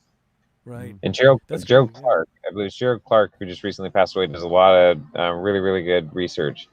And so his stuff's really, really worth looking into. He just passed away. That actually really hurt my heart when I heard that he was gone. He does with tensegrity also, and our relationship in our body and myofascial tissue to gravity. And he's got many, many, many videos. He's also done history on the Anunnaki, the leading up to Anunnaki, but actually the Hebrew and the where it all leads and the ancient tribes and going through. Anyway, he's got incredible material, and may he have an incredible time wherever he's at next. Right. I mean, it's actually reminding me. We were talking about phase and like people like. I don't know if you've heard of this, but when people are singing in a choir, people sing together, their hearts start beating in time with each other. Yep. Right. This is they measure. So what like I'm you So- need a way so to here's- explain that, right? So here's the thing. Let me explain what I've experienced to the extent of what I explain in science, and otherwise we'll have to just take presumptions because I haven't seen like X-rays and I don't have proof of it before. But I've seen many different dynamics in church dynamics. I've been in those congregations, if you will, understand, not in the science terms. I was always interested in learning that, and that was beautiful to me. It just enhanced the paradigm I was in until the paradigm no longer held, not just the science, but my own experience. It was just beyond what the story is told. And so, but being in many services and in those moments, organic moments, that resonance builds, and seeing people actually get healed, seeing people not just get out of wheelchairs, a cliche, but yes, right? It's not some big show. I'm talking about backwoods churches sometimes. Like we were in a choir, and sometimes we go to these tiny churches. Our choir is bigger than the people who are there. And there's just a couple people. Like it's a movie in some sense, right? It's just real life. That's just what we're doing. It was beautiful, and we love them as that coherence and singing together, that feeling of that visceral. And they talk about in the Heart Math, I think, or Dan Winter stuff, that love, gratitude, and appreciation, I believe, are all the same frequency in the heart, or the heart-brain coherence is those three feelings in some dynamic. If you're trying to put English words to a feeling state internally. Yeah. Right. So anyway, that makes sense. Like three sides of the same triangle object or something, but it's still the same object. That's like, where this connects in is like the concept of the placebo. Because when people think about placebo, they think, oh, it doesn't work. That's not what a placebo is. Placebo is it's our body's way to it's sort of the mind-body connection and triggering part of that mind-body connection to create healing. And like doctors know what happens all the time, so it's not even like. Well, they have to account for it in studies. They dismiss it. They just account for placebo because it happens, but don't focus on how do they magically heal themselves. Let's focus on the ones that kind of got healed by a pill. Exactly, and there's people who do placebo studies which aren't as legitimate, but I think this is a really important phenomenon to elucidate, because if we learn more about it, then why would think about it like this: if you want to trigger the placebo effect, you could book a flight and go to like a mountain and go to the top of the mountain and speak with the holy man or something like that. And holy shit, that took me like 7 days to get here, and then you can make it all the way home. But if you could trigger out the placebo in some easy way, and it's like not like necessarily I got to go into my bathroom and take a crap and I'll be healed. Yes, exactly. Yeah. And like this, like people are engaging with this all the time. It's like but like if you do a sweat lodge, there's a lot of placebo effect happening there that's being engaged. If you like when you're tripping and you have healing stuff, it's placebo effect too. But it's if you have respect for the placebo effect instead of a dismissive attitude towards it. Like totally, man. Yeah, it's the structure of studies, and you can understand why they need to dismiss it, because it's basically statistical noise. But if you have statistical noise that's like 30%, that's a powerful effect. So shit. Too much statistical noise their to not pills start are like to study the I think noise. they have to have a minimum of like 23% effectiveness or something to go to market or something. It's just like insane. Focus on that, but like So and the way that used to be is like if you would go to your herbalist or your shaman or your healer and they're like, yeah, eat this bark for your tummy ache. You have to wonder, does it actually help, or does me eating it and the whole ritual help? So what I just described is a pretty simple local way for somebody to have a simple substance that's probably cheap and engage the placebo effect. That's an ideal way to do it. It's very easy to access, does not cost you a lot of money. You don't have to pay some like dudes from a different country $30,000 to wave flags over you or something like that. There's when we But want at to the same engage the placebo, time, you can, like, if it engages your placebo. I use a term That's that what you want to do, but you're pretty inefficient. it's parsimony, like the simplest possible. I And use a that's where term. I use a term they get. I don't know if he originally coined it or I coin off his term, but placebo belief catalyst of the moment. Right. So whatever it is for you, crystal, something. I'm gonna hit my gas pedal and I'm gonna go fucking wherever I'm gonna go, and I'll be there in 2 seconds. Like, if you really believe it, man, fucking be there. I've heard those stories. I haven't had quite those time lapse experience, but I believe it in a sense. It's not, to me, that makes sense based on the understanding my own placebo and other things I've manifested into my life because I've focused my awareness and placed that into my being now, because that is, or trying, trying to embody that. Oh yeah, and so. Like here's the simplest way, the most local way to engage your placebo is with your mind's eye, with your imagination. It's not just your imagination, it's also a powerful tool for engaging your placebo. So if you have had an experience, like anytime it's like, oh, close your eyes and imagine like a rolling meadow and beautiful blue skies and puffy all the clouds, it's that stuff engages your placebo. You're like, your mind's eye, your imagination is going, this happens when you're tripping. This is a relaxing place. Exactly. And so the placebo can accomplish a lot of stuff in this, especially in a psychedelic setting. If your vision center is engaged, especially if you're looking into your mind's eye, closed eye visuals, you can do a lot of processing using those visuals like a video game, and you're like, you're okay, so it's funny. It's funny that you said when you close your eyes, you can do a lot more, right? So the way that I've seen, I don't know if you can pull this up, Zach, it's worth pulling up, but the psilocybin brain chart, comparing yourself, the brain on psilocybin versus your brain, it's replicated in a circular chart with dots around the middle, and then they draw lines between the dots in different colors based on your neural activity in your brain before, not on psilocybin, and then after on psilocybin. Right, that looks, so what it's doing though is increasing your connection to you, right? Your neurology, that is you. So the drugs, right, they're not giving you external, I mean, you may have external experience, that's fine. I'm not saying that, like, don't necessarily know in some regard, but what it seems to know through science, that on the left there, that's our brain during a normal day. That pink line is like going to work every day, relationships in your life, just shit, maybe a random thought you have here and they're not very dark, right? They're occasional. Then holy shit, take some mushrooms, right? Take some mushrooms. Even on micro doses, they show this on massive levels, right? So it's like, if you honor the plant in a sense, knowing that whatever I experience here, if I'm going to get healed, or believing you're going to get healed, because look, thank you, plant, you're going to help me connect to me. Let's work together to help me actually believe what I want to believe, man. I want to believe healed. I want to believe I want to manifest the life I want. A chart like this, it literally helps you connect to you. Yes. Like, that is measured. Yes, and I mean this is why you get that defragmentation thing, because what they see here is all psychedelics, they disengage what's called your default mode network, right? That's the way your brain is normally running, and it just shuts that down. And now, like consciousness, you can really tell it when you're really tripping hard. Consciousness, especially the sober state of mind, is one about deleting information, because we're flooded with information all the time, and in order to focus, we have to delete information. That's the graph on the left. And so, like, I don't know how long you guys have spent tripping. I've spent like literally years of my life taking acid every day, twice a day. So I like lived in that right state for fucking months at a time, years at a time. Take a brief break or whatever for a few days and jump back into it. So you can see why most people cannot exist in that state, like even take it to begin with, without melting down. It's so different from what they're so let me give you an opposite perspective, because I'm not tired of telling this story yet, right? Because I'm actually very much looking forward to my next time. I got it all set aside. It's the exact same chemical. It's the exact same deal, like batch. It's all I know. I've had different kinds now. I feel like this is a pretty predictable dynamic I'm going into, right? I've only done it a few times. And Lucy's become my new mistress. Right? Oh, all right, check that. So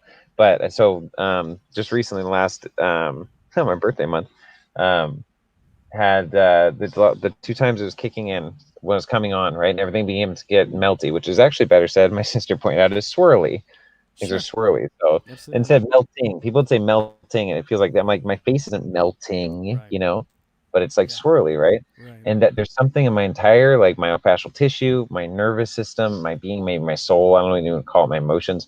Just like was able to relax and breathe and just like, Yes. Yes. oh, this is Yes. how it's supposed to be. Right. This Right. this makes sense. Nothing's Yes. actually solid. Right. Like, oh, well, this is great, and it's gonna last for hours.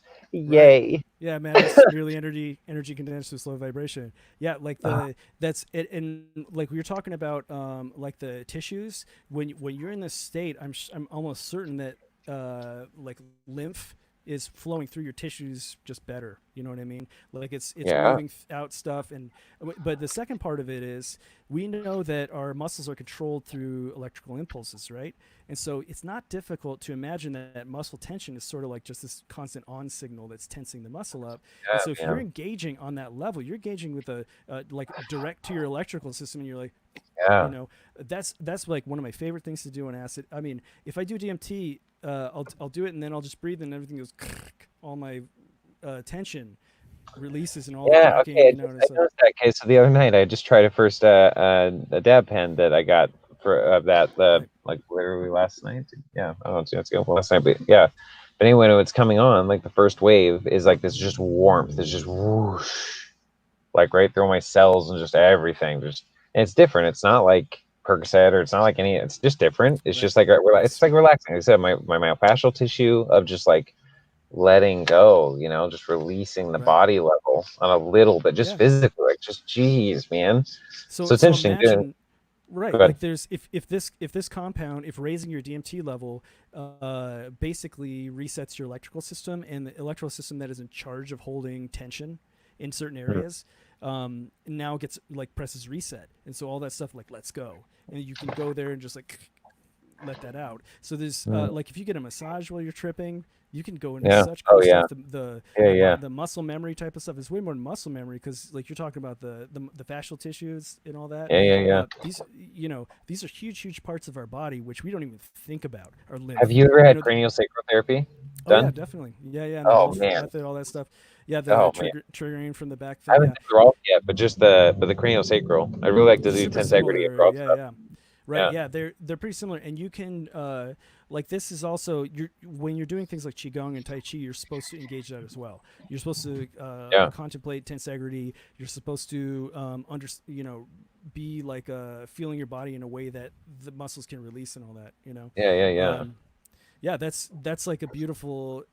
Also, when you're tripping, sometimes it can like increase that tension. You're just like I can't let go. I don't Yeah. I don't know. Yeah, I get a Sometimes lot it's of like that. tortures you with your tensions. But Have you going? I mean, we already got too far away from it, but you were talking about these three different layers of experience. Have you found with like kind of, I mean, as time went on in your life with using psychedelics, it's kind of gotten easier to basically get to that second order experience? yeah, well, I mean, that's I think it's a technological type of thing because you're trying to get a certain dosage into your body. It is Yeah. dosage related. And do 100%. you feel though that like you've been able to do it with lower dosages? Yes, definitely. Like It's whenever kind of been like my thing now. Like I try to like micro dose mushrooms, right? And so me from the old days is going like, well, if you're really gonna get fucked up, you're looking at like 14 grams. So if I take like 2, I'm fucking good, right? Like there's no way this is gonna be a problem. I'm gonna hang out with everybody. And then I Yeah. take 2, and then I like, go to take a shit, and next thing I know, I'm like, Yeah. I'm in that Is that second order just Right. here? experience, and I'm like, I'm not fucking leaving the Okay. bathroom. Yeah, I'm just gonna it's sit more here. like less than This is the most valuable thing I could possibly be doing for myself in this moment, Right. is sitting here not doing anything, just letting the thing do the thing, and whatever happens, right? But I get that second order thing a lot Yeah. inside of that, where it's like immediately as soon as I hit it, it's like, why are you still smoking cigarettes? Sure. Like immediately, and I'm like, oh, okay, it's coming on. Yeah. It's coming on. I started questioning my cigarette smoking.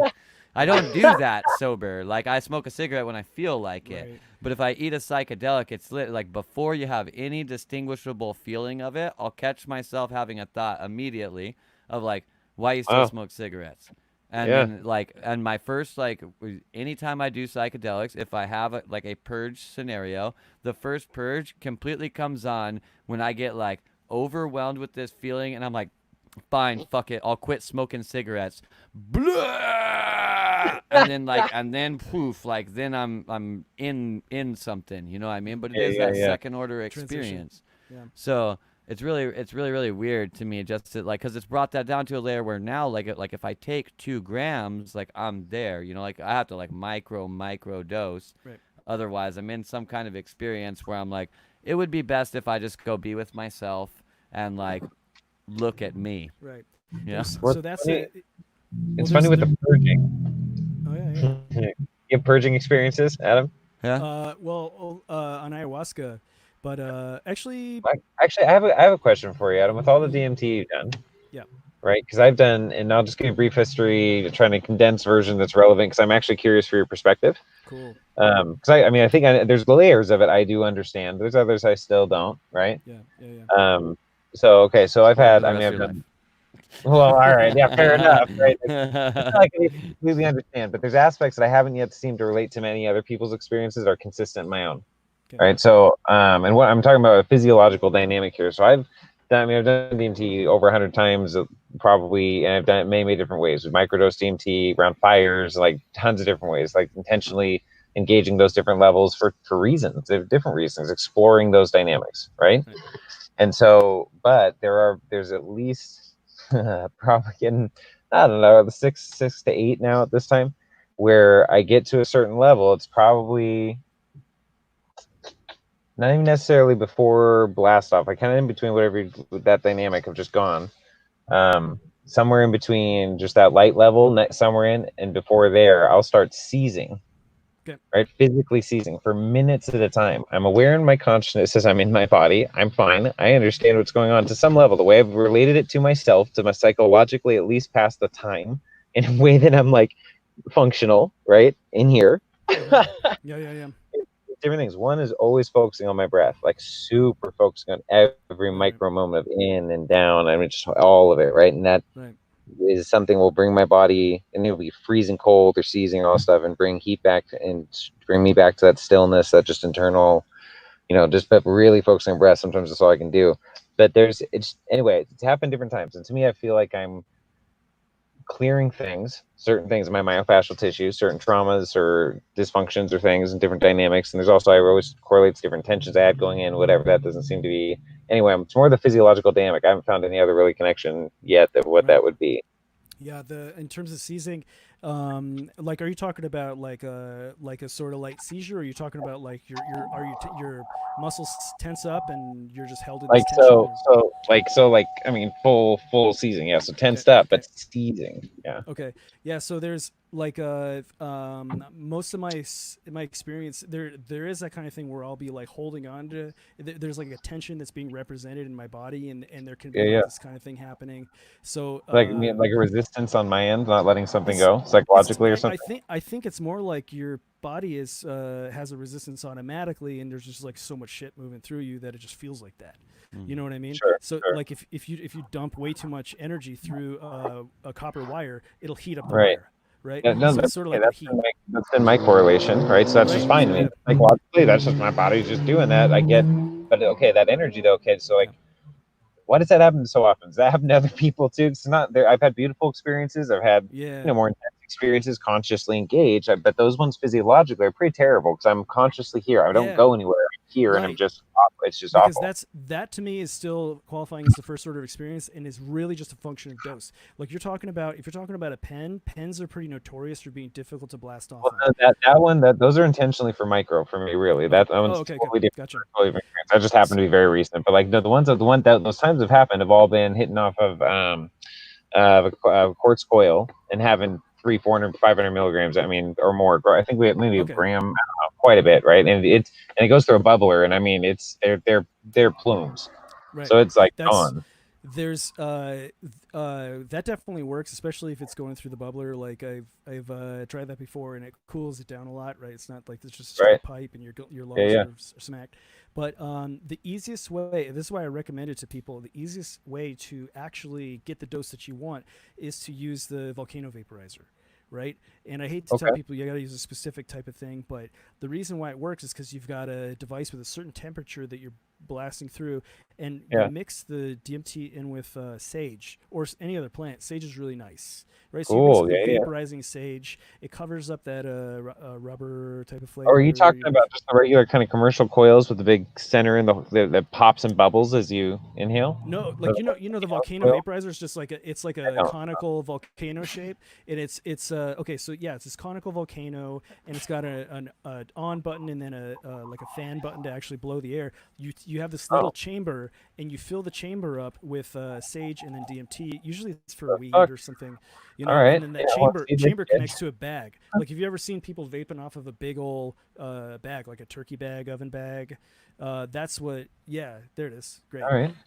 So this is what I recommend all the time because I'll wait for come ups and all perfect. Yeah. So there you see there's Okay. that orange part right below the orange part is the black thing. That's a chamber and that comes off. So there's three pieces there. You got the bag, and then you got the chamber, and then the volcano there. Yeah. This is the analog version. There's a digital version, which is a little bit easier to use because you can plug in the temperature. But each of these positions correlates to a specific temperature. So the temperature people are looking for is 380 degrees Fahrenheit. Right, that's a normal weed temperature.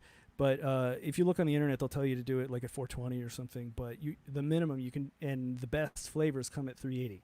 So once you fill up this bag, it's now full of sage vapor and then DMT vapor, and it lasts Awesome. there for fucking 15 minutes. It's nice and cool, and so you just Wow. put it and go. Half of your breath you bring it in, and then half of breath you bring air afterward, and you hold it down there. You can't like hold it as long as you can, or you count to 7 or something like that. That's what I usually do. Yeah. And you've got this package of vape that's down there inside of your lungs, not in your bronchioles. Because the thing Right, about right. DMT is it fucks up your bronchioles, fucks up your throat.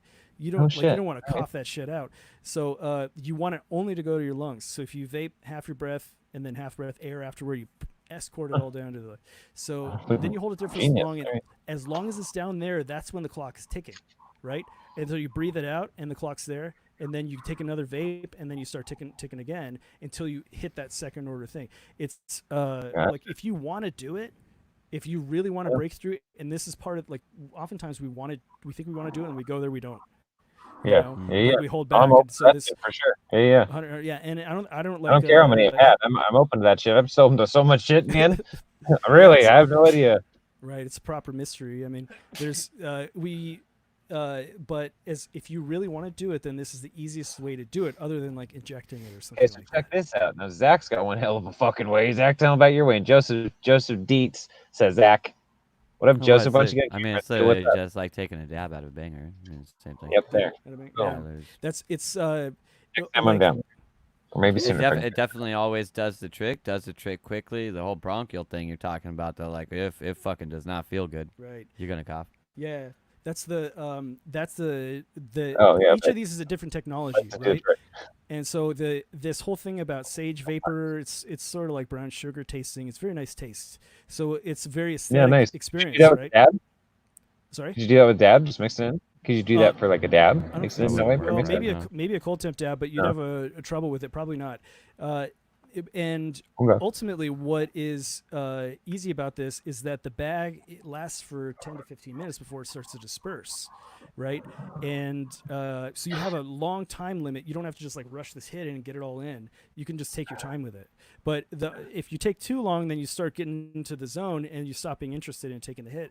And so there's this window, which is much longer window where you can make sure that you get the dosage that you want, Yeah. right? And that's why I think it's the easiest technology. I recommend it to people even though it's expensive. I have friends who've purchased it and started using it, and it's really easy. It works for them. I'm actually- Link will be in the Yeah. comments, or at least No, send Aaron's message. thinking about one of my buddies. He's reminding me of. I'm not sure if I finished we're talking about the ayahuasca and the Syrian Rue stuff, right? Because you can go to a Persian store. Yeah, topic switch. Now for something completely different. Cool. Awesome. You can buy MAO inhibitor tea That's for cool. $3 a pound at the Persian store. It's called Syrian Rue, and So Syrian Rue are you differentiating between? Hold on, are you differentiating between? Because that would help me understand. I still am not quite sure the difference between like, okay, for maybe Zach can lay this out a little better after I do, and then to prep it for you. But the difference between, I think we've got ayahuasca, geohuasca, the geos, right? Castlehuasca, and they all seem to enter the similar realms, but there's Right. different avenues they do based on their mixture, and I'm not sure really what the Right. differences are. Yeah, it's like if like Between DMT, you're gonna have different visuals if it's like white or yellow versus if it's Jim Jam and it's really orange. You know, it got more of the MEO in it, and the MEO will give you a different character too. So all the different substances are gonna give you slightly different character. It's almost like smoking different strains of weed, but even more so because they're totally different species. But this, like Syrian Rue's Harmal, where Harmala comes from, right? Yeah. So and like you can just make a tea out of it. It's really cheap. This, if you could find it in the Quran, there's a passage in the Quran, I can't remember what it is, but basically it talks about how Harmal is the thing that connects you to the angel or something like that, right? So they've known for a long time. Right? Yeah, You can actually just get a psychoactive effect off of just dosing the fuck out Exactly. of Harmala as well. It just like has a really heavy stomach load. Right. Yeah, the beta carbolates. Yeah, there's but And that's, you'd have to be super careful with your diet after that. There is some shit out in the Yes. world that can kill you, but your body saves you from that because of the creation of monoamine oxidase Yes. inhibitors. Yes. And so, or of monoamine oxidase, if you've inhibited the body from being able to uptake monoamine oxidase or generate it inside of the gut, which is exactly what these Harmala complex things do, then those things could be poisonous to you. So you need to Right. This is not this be is retarded where while you're ayahuasca doing diet stuff. comes from, right? And this is another criticism I have of ayahuasca culture because especially when you're doing MAO inhibitor for multiple days in a row, that's why it gets stronger because the MAO inhibitor builds, right? So it's going to delete less of the DMT that you eat as well, or drink, whatever. But this is Would you, okay, Zach? Would you differentiate for me? So I'm trying to differentiate which plants. Like when people say this is the recipe for my brew. What Frank? Because you asked him specifically about his recipe. What was it was unique to Frank his recipe? uses rue. I was asking him whether or not he puts ayahuasca vine Right. in there as Uh-huh. well, like really just to like get the spirit. Like he was talking Gotcha. about, like they give slightly different experiences. Right. Like Yeah. And he wondering said whether yes he or was no. doing it to get that. I think he said he has tried it. No, I right. don't remember remember. I don't remember the way. Really, at the end of the day, ayahuasca is literally just DMT plus a monoamine oxidase inhibitor in some way that Yeah. you can drink it. That's Like, And so do you feel like when it's mixed with other things though that maybe that's where people start worshiping these weird gods, if you will? It's really kind of the plant matter of potentially the type of experience they had in that nuanced way. well, I think they have a savior complex, and so they want Right. something to be there for them. it's playing on their insecurities. fair enough. This is old as the hills. Like maybe you guys have heard when Columbus came to Isle of Hispaniola or whatever. There were the Taino people there that he ended up enslaving and exterminating. When he showed up, they were like in circles blowing DMT snuff up each other's noses and like acting like animals and stuff because this is indigenous people have been doing this shit forever. Yeah. This is like people wonder how did you figure out how to make ayahuasca, ancient Central American people, because the MAO inhibitor does them all by itself. Plants all over the world have a MAO inhibitor. Like Turkmenistan, they're actually burning fields of the Syrian roof to help stop COVID because they think it's going to have a kind of effect. Well, have you seen like I haven't seen it deeply enough. I think it's Graham Hancock, right? His work on like how rare actually like the statistical odds of them ever finding the combination of the two in the process in which they had to be made, especially in their cultural context or their geographical location or something. Well, it's just astronomical. Yeah, that's like a purely numbers way to look Well, at I think it. part of it.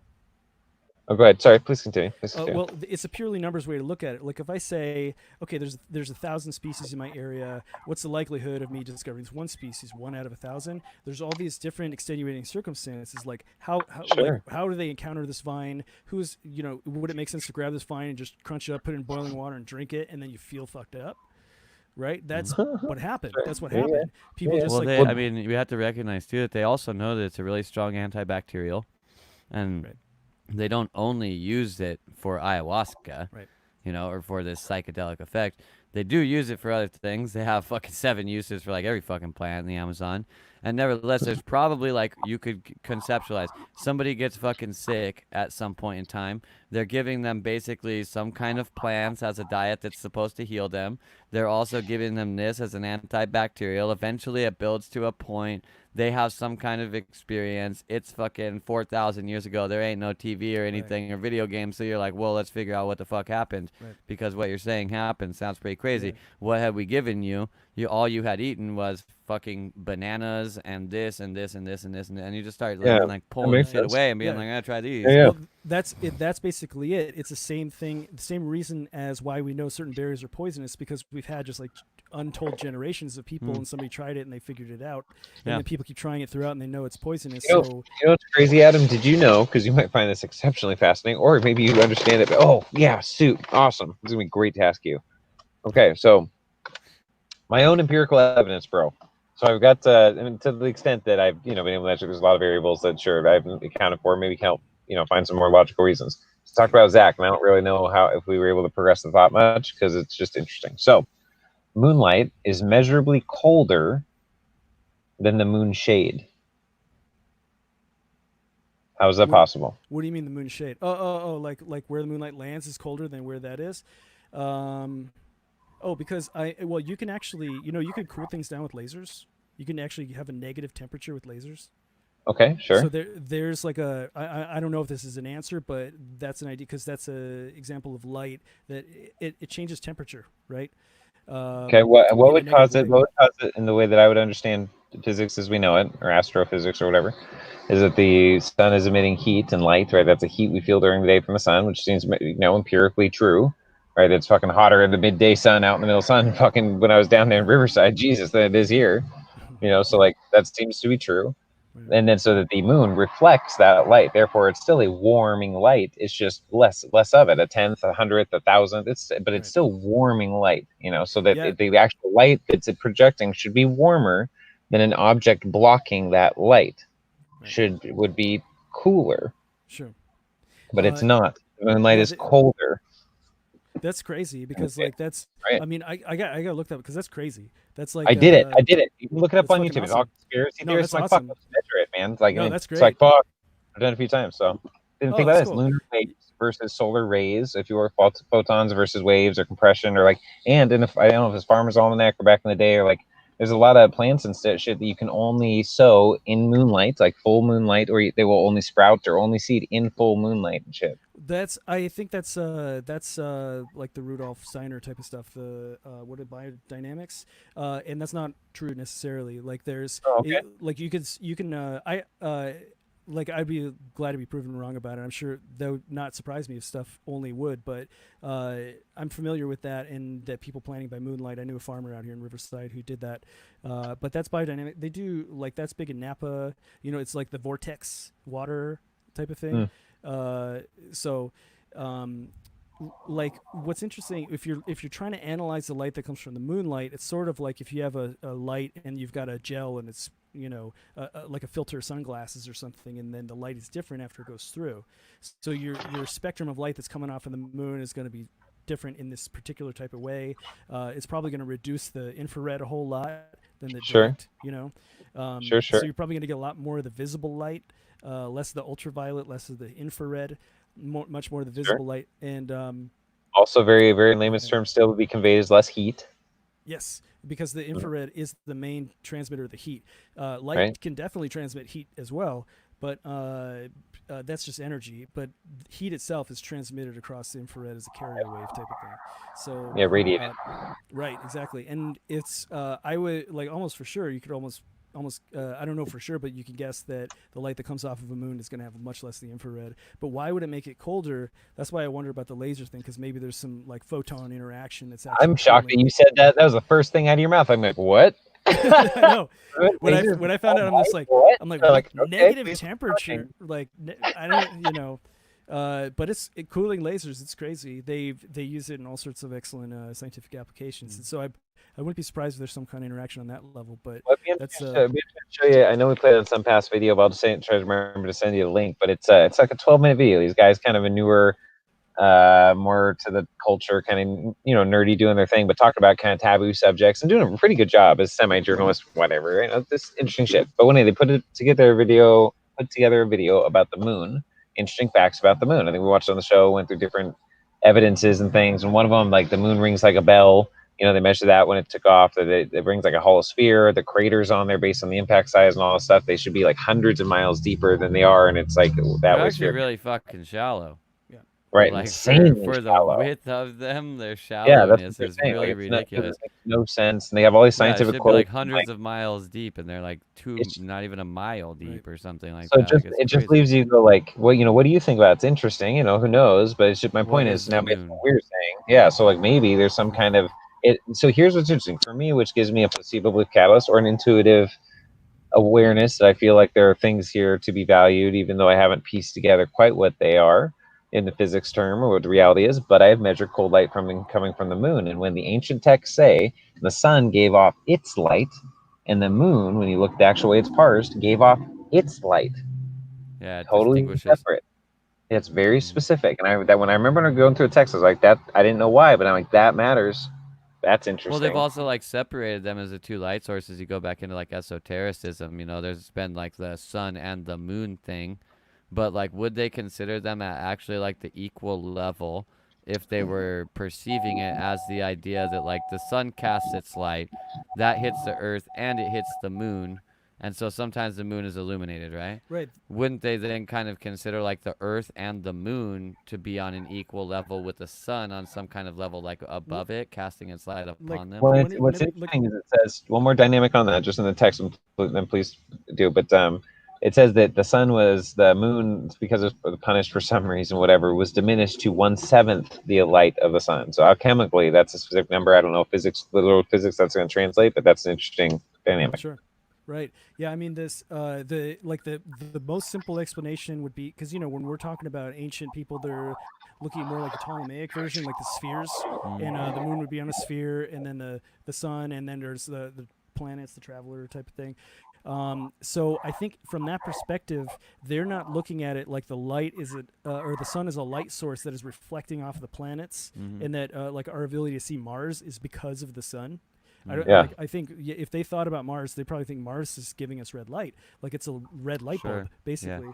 But it's just Right. a red thing that's reflecting the Sick. light of It's the sun. local universe's red Yeah. light district. It's like a counterintuitive part of the vision of how this thing works, and so like because whenever you try and look at the cosmos as is and just you need special math in order to explain certain stuff like Mars and how Mars goes backward in retrograde orbit for a little bit and then goes back forward, like in that's like the way that they would frame that is that it's an intelligent thing, and when it goes back maybe it's bad omen and goes back forward again, it's a good thing. Like That's I had made a choice. right. That's like a very like direct appearance at it. But as soon as you like get into the vision of like the elliptical orbits, then and you start to match your elliptical orbit here once you go into the fast part, and it's going around over here, and it's like, oh, actually, if I'm going like this, then it actually is because of this, and that's another level of complexity on top of it. Which I don't know if you've seen that movie with Rachel Weisz. It was Agora or something, where she's Hypatia, the scientist. It's a pretty rad movie actually, but she is. It's a really interesting movie about Alexandria and Christians taking over from pagans. And she was a pagan scientist who was like a teacher and helped out at the library there. And so what they're saying in the movie is they show her like making elliptical orbit and be like, wait, is this actually it? But it took until way later Johannes Kepler to understand that it was an elliptical orbit. And then everything started making sense after that in terms of the motion of the planets, because now you've got a model that can actually represent that retrograde motion of Mars without a magical explanation. It's a direct it's just we're orbiting and that's orbiting that way. So when I look at ancient people and what they're writing about, I always have to view it from that perspective, because the world that we see around us, like when we got to the Hubble space telescope and they found out that everything's like fucking expanding or something. They had to figure out how to explain that, and they still don't even really know how to explain that. Like dark energy is our explanation for that. So it's like a placeholder. So imagine if we took right now people writing about dark energy, and then 20 years from now we're like, oh, it's not actually that. It's actually like the Hubble Space Telescope had an error in it, and or something like that. Another explanation, like, oh, it's actually this specific phenomenon. We measure it this way. Like vacuum energy flux type of stuff or whatever. But so until we actually have these counterintuitive pieces of the puzzle, then we have to look at it in a simpler way. And it doesn't that doesn't mean that we can't get valuable insights from the way ancient people look at stuff. There's like you can actually take something like that. Like if they say 1/7 the light, and you're like, oh, I'm gonna go and like test that, and you test it and actually is 1/7 the light. You're like, what the fuck? Like how did they know that back then? Yeah, how the fuck did they know that? Yeah, so it can still point like science, like experimental, observable science in that type of direction. Still inspiring in that way. Hey, Joe, I have a video which actually circles back to came in the beginning of the conversation, I think, or at least cymatics. I have a video I sent to Joe. I might send to Zach too. If I'll try to remember, I can send the link again.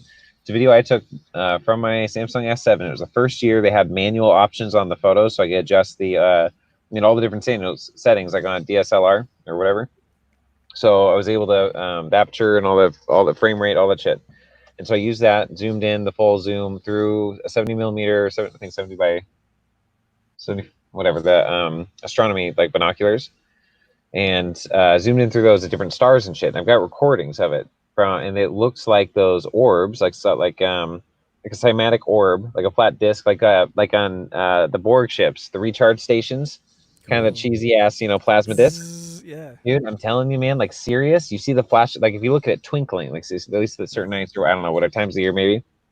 And this was in like August in Seattle, and but it was like twinkling, like a rainbow color, like twinkling star, kind of, with the song or whatever. And you zoom in on it, and it is. You can see the hue around it. Now it's like it's blurry. It's not like it's crystal clear. I'm shocked that you can zoom in this way. I thought I'd just find a brighter and brighter dot, because that's what I remember as a kid, even with the telescope. I'm like, that's not cool. It's just the dot gets bigger, right? And so I'm like, what the fuck? Because I'd seen videos online. People are talking about stars are not what they say they are. Conspiracy, blah, blah, blah. I'm like, well, dude, if I can figure this out on my own, like shit. I'm like, holy shit, that's some shit. Right? Same with the moonlight shit. I've seen some shit, man, that's like really fucking interesting.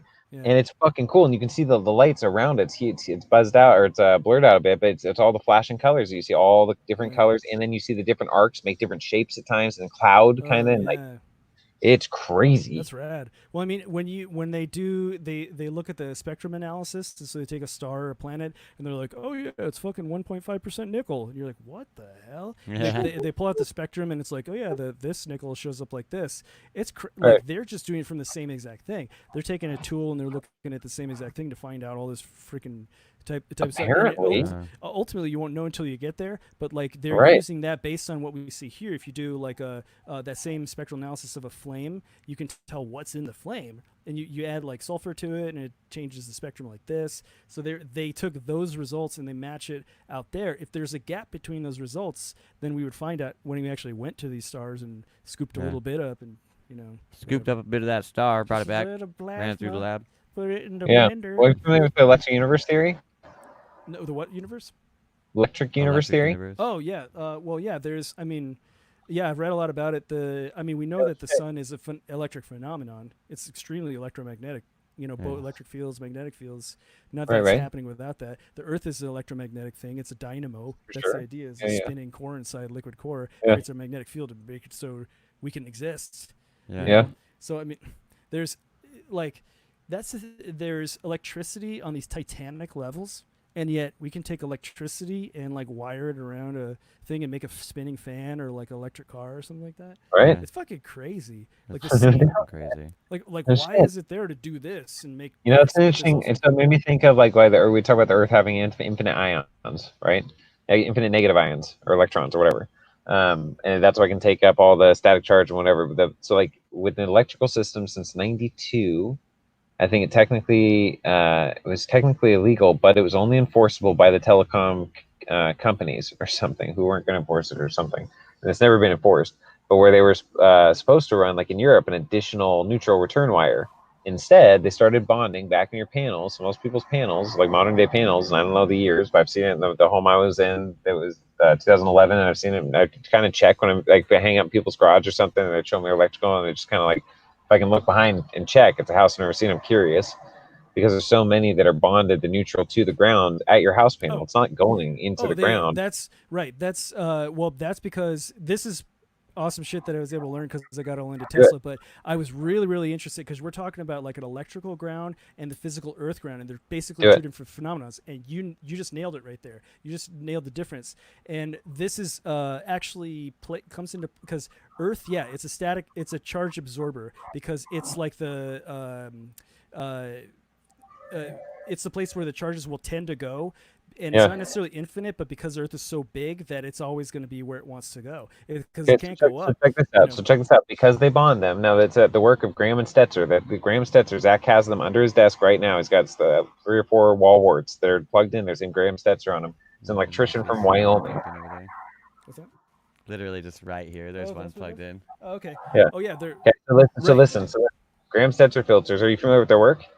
No, I probably have had it like it's basically you're So, trying to yeah. well, so here. So hold on. So let me summarize. So because of that ground bonding issue, they're not returning the power back on a wire, right? So it's not that. So what it does is it goes across the earth. It goes on the surface, and a transient across the surface of the earth, bring dirty electricity. Literally gets into the frequencies of our body, and it's everywhere. It's dirty electricity in that sense, but it's also Oh my not god. just from that dynamic, but also in our walls. Anytime we go from AC to DC, it creates a friction and a charge, a high frequency transient. And so literally, the guy Sam Wilhelm that he worked with Okay. also was at the University of Washington as the chair of something for like 25 years there, overseeing a lot of these studies and stuff. But he wrote a book, Dirty Electricity. Read the All book. right. I've literally talked to the man 3 or 4 different times on the phone. He's in his 90s. He's really depressed about the state of the world because Oh he's done so much work to show people how bad this is. The long story short to say, the true a true solution in the meantime, and just the concept that on our wires are high frequency transients.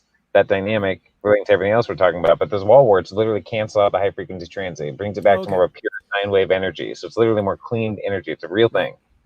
So this is yeah, the dirty energy. Like there's a building in LA that actually burned down because of the dirty energy. They call it reactive power. So if here's what it is: if you've got a wire and it can have this much electricity, you can have like a full boo sine wave of 60 hertz, right? Yeah. But whenever this wave of 60 hertz goes to what they call an inductive load, anything with a coil like an electric motor or something, that inductive load like splashes back all this reactive power, and reactive Right. power is an AC signal. It's a dirty electricity signal, and this is power factor is what it, like you'll have like a power factor of 1 is where you're actually getting the energy in, you know, and you're not reflecting back energy out. So there's sophisticated electronics that actually will go in between it, so you don't reflect that bad energy back to the grid. Now, the solution for this I think is kind of simple, and I think it's going to happen no matter what, because you know in our walls we have AC 60 hertz, right? Yep. That's now if you have a studio. Like anytime I'm recording music, 60 cycle hum and its harmonic multiples of that are like they bedevil you. They're everywhere. Like you've got your guitar and you're like, you know, so you have to Mm. go to that same null spot in the space where, Huh. because if you've got a wire in your wall and it's got Yeah, yeah, yeah. 60 hertz in it, then it's Oh got a yeah, magnetic field of 60 hertz yeah, around yeah. it. If there's I dirty energy in there, it's got that magnetic field of the dirty energy yeah, around yeah. it. And so that's actually moving through space, and Yes, it is. so you can see it interact with your sensitive electronics. This works Yeah. with like people's TVs and stuff. So I've got this device that cleans it up. What it is basically an iron transformer, a torus, and then they Yeah, yeah, put yeah. a bifilar wrapping around it. And then where you're talking about the ground is usually connected to the negative, because I'll digress for a second and explain what the ground is for the Do it. circuit, because ground isn't an actual ground. What it is, it's an alternate return wire, because what Yep. happens is they use this for usually for metal chassis type of components. So what happens is it's a peculiarity of AC electricity, and Tesla talks about this. It'll do a single-ended charge thing. So if you have a plus and minus wire to your amplifier, and the minus wire gets cut, then you're still charging up that amplifier, but your chassis is actually electrically touching the negative circuit, and usually it's not a problem. But if you pull out that negative wire, then now your chassis is charged as fuck, and it will zap you. And it's happened to me before. You know, people die every single year because of the microphone, and they've got their guitar, and it goes bzz, and it hits their heart because their hands and their mouth right between their heart. Okay, that's what Sam Wilhelm was working on. They had been doing studies on that. The Monday morning heart attack is because of you being they show how like it goes in the science of it, and they're doing thermography and stuff to prove it. Last time I was talking to him on the phone, it was over a year ago. They were in the middle of studies on it. He's still to like his dying breath. He's one of those men, man, that you're like, geez, he's literally, his whole soul is in trying to get people to understand this shit. No, You know? I gotta check that out. Yeah, because there's like, it's not just sensitive electronics. We have voltage control channels inside of our bodies, inside of each individual cell, which is responsible for sending, you know, different stuff back and forth, materials and all that. And so those voltage control channels, they this is where the nuts and bolts of any kind of electromagnetic field interacting with your cellular. That's why I was talking about Tesla before, the rejuvenative stuff, the NASA patent for the cuff with the coil inside. So this is like real, that there's an interaction between these two things. Now, Well, Mike, okay, on that note, to kind of bring this home for people, I mean, I don't know who's following us, you know, following all of it, but like on some very real dynamic, they tell you in your cell phone manuals, do not put the phone against your head, known to cause cancer. Right, so like on a very simple level, understanding this dynamic, they know that. Seems like such a weird warning label to have on a phone, since it's my God, standardized into our mind to put that on your fucking head. And people like that's fine, like people like Bluetooth, whatever, but it amplifies another frequency that is known to be harmful for you, right? But whatever. So like, there's and it's in your pocket. But my point is, on a practical note, like really, earbuds is it's a better solution. It's still transmitting some of the negative frequencies, but you're emitting a lot of others. It really is the thermography and all this other shit. Oh, yeah. Well, you know, we've got speakers inside our head, and a speaker is a coil, and so whatever's going in there is actually like creating a magnetic field here right next to our head. But it's not the same thing as like a cell phone transmitter. Like the levels that are coming off of it are pretty different. So there's like, if the cell phone's like supposed to be like an inch away from your head when you're talking, that's in the. So they say like 2 centimeters. It's a smaller distance. Like, oh, it's not a big deal. But listen, I'm telling you, this is what they told you. There's even a distance. Report.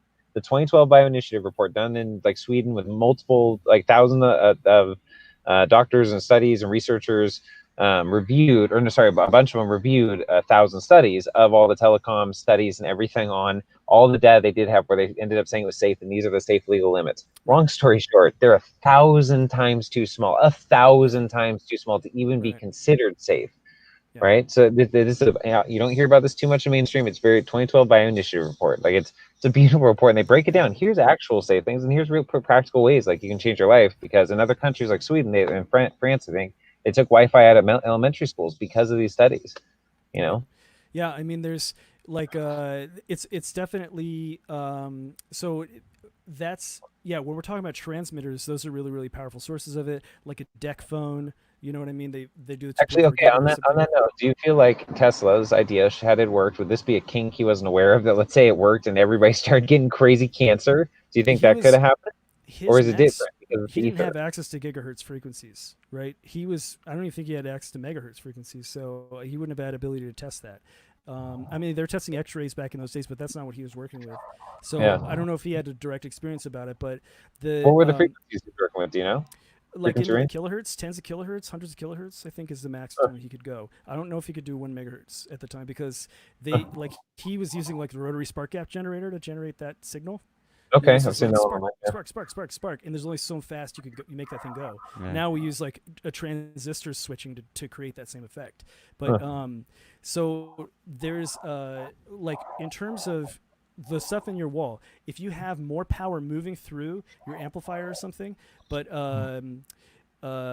there's more energy moving through it, and the magnetic field is stronger. So if you've got like your air conditioner turns on or something, all of a sudden the magnetic field near you of that 60 cycle and whatever's reflecting back is going to be stronger. The way that they need to fix this is to convert to entirely DC civilization. We should not be having AC electricity going over our long distance wires, because actually AC is always more lossy than DC. Always. So how would you use a rectifier for lighting? Because here's the thing that's interesting. DC, their dirtiest electricity bulbs are DC. Next worst are the CFLs, right? But then it's also the regular old fluorescent light bulbs. Now the benefit, if you want to look at its benefit, it gives off more heat. Now I know it uses more electricity, right? But the point is, it gives off the least dirty electricity, which is interesting. I'll be right back. Right, and I've also seen with LEDs the same thing, like the on-off flash. Because it's Right. on-off, it's not a true like it's a biological and Right. some like analog sine Yeah. wave frequency. Right. I just With the created this 3D harmonious. scanner system, and we actually had to get power supplies for LEDs, which did not do pulse width modulation, so that they're not blinking, because it was connecting to photography. You know what I mean? So they have a different type of. Like, what do you think? So this is a slight tangent, but let's nerd out for a second. I'm really Yeah. curious what you guys are basically on the topic too, because when I've seen smooth motion on TV, when they interpolate the Oh, I hate frame, that. I hate that shit. You know, the 120 people hertz no, stuff. well, no, okay, but here's interesting though, because people love it or hate it. There's certain frequencies, like certain, because there's some TVs, some brands I've seen. Because I don't know, when I'm at people's houses or play with it or whatever, and like some of them have like 4 or 5 settings. They're slight different. Right. They're mounted frames interpolated, right? But it's not, and so some are 120, 240, and then 600. And like they do all this FPS or whatever big marketing shit. But my point is, there really are settings in there. I'm like, fuck, man, I like that. That's fucking like real. It's just Sure. smooth motion, Right. instead of like the frame, which is right, because different. we don't. Different than cinematography. I enjoy movies and the cinematography effect, but I Right. also enjoyed Lord of the Rings or the Hobbits movie and what was like 60 48. FPS. That was fucking cool. 48. I Yeah, saw in the yeah. movie. Yeah, I saw in the movie in 48. That I was saw it cool, thinking man. movie I dug theater. it. Like I have it. Like for me, it's different because I like the 24 frames per second effect for movies. It's like a romantic Totally. thing. I don't know if that's just Yeah, me. for sure. Like No, you I'm know, telling you, I relate. I like for sure relate. it makes, because it doesn't look so smooth and fluid like a real reality. It actually looks like sort of a more imaginary reality. Now, 30 Sure. frames per second is like the default thing, where that's like Yeah, normal yeah. video Or and it looks pretty crisp. 29.7. Yeah. Right, but anybody who plays video games know that you can tell up to like 120 and maybe even more frames per Right, right. second when that smoothness comes in. So Yeah, yeah. yeah, Hyper real. that all definitely comes into play. But the So do you feel like it makes it too real for you? Like, do you not like well, VR for that see reason, or what? what I don't like is the way they interpolate it, because instead of being 24 frames per second, now it's like it's rushing here and then it slows down. And then it rushes and it slows down, and so I'm seeing like, Oh, because of the and then movement. it just bogs the Because fuck out of me. if there's no movement on the screen, it Yeah, doesn't give that same right. effect. Well, I wonder if the ones I've looked at have some kind of like a buffer issue and they're I have slowing down or something. You know? maybe because I have not seen the ones I've seen. I haven't seen glitches, but I have seen Yeah, on that where certain ones on an action movie, nope, doesn't fit right. But on a fucking like right, watching The Office for the fucking hundredth right. time, and then we get a TV that does this shit, and I'm like, dude, it's like watching it for the first time. This is Wow. great. Yeah, so like when the setting actually matches the medium, that totally makes sense. Yeah. That I think it's happened twice where I showed up at TV at somebody's house and I'm like, give me the fucking remote. You know, I'll turn it off and then You be know, like, it'd be oh super wow, what was that? interesting. Like, there's so much shit there. Did you just showed up? So you haven't even like, are you staying the night? You hanging out for a while? Oh no, I got some work to do tonight at some point in time, Ah, so man.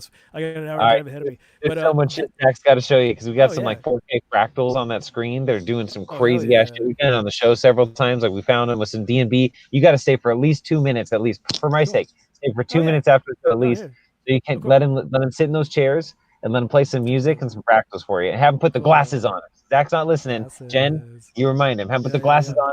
You got to do it, bro. Cool. Yeah, definitely. I like the key. I was talking about. Okay, so DC and dirty power.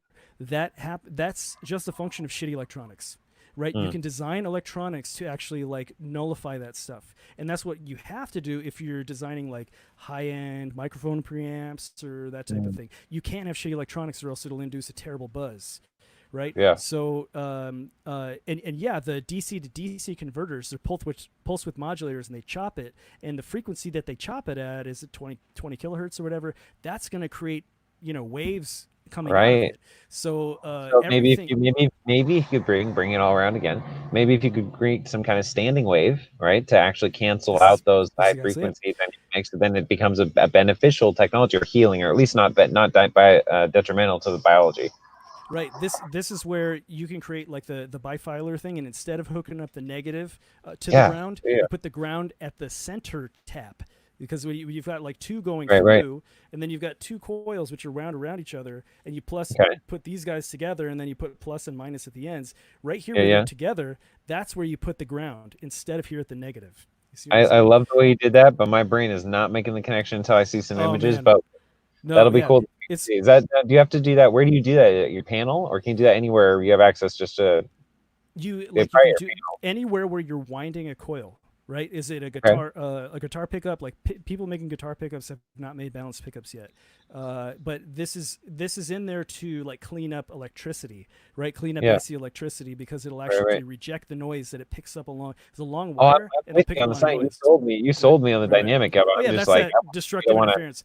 So the main point is that you can actually have clean DC.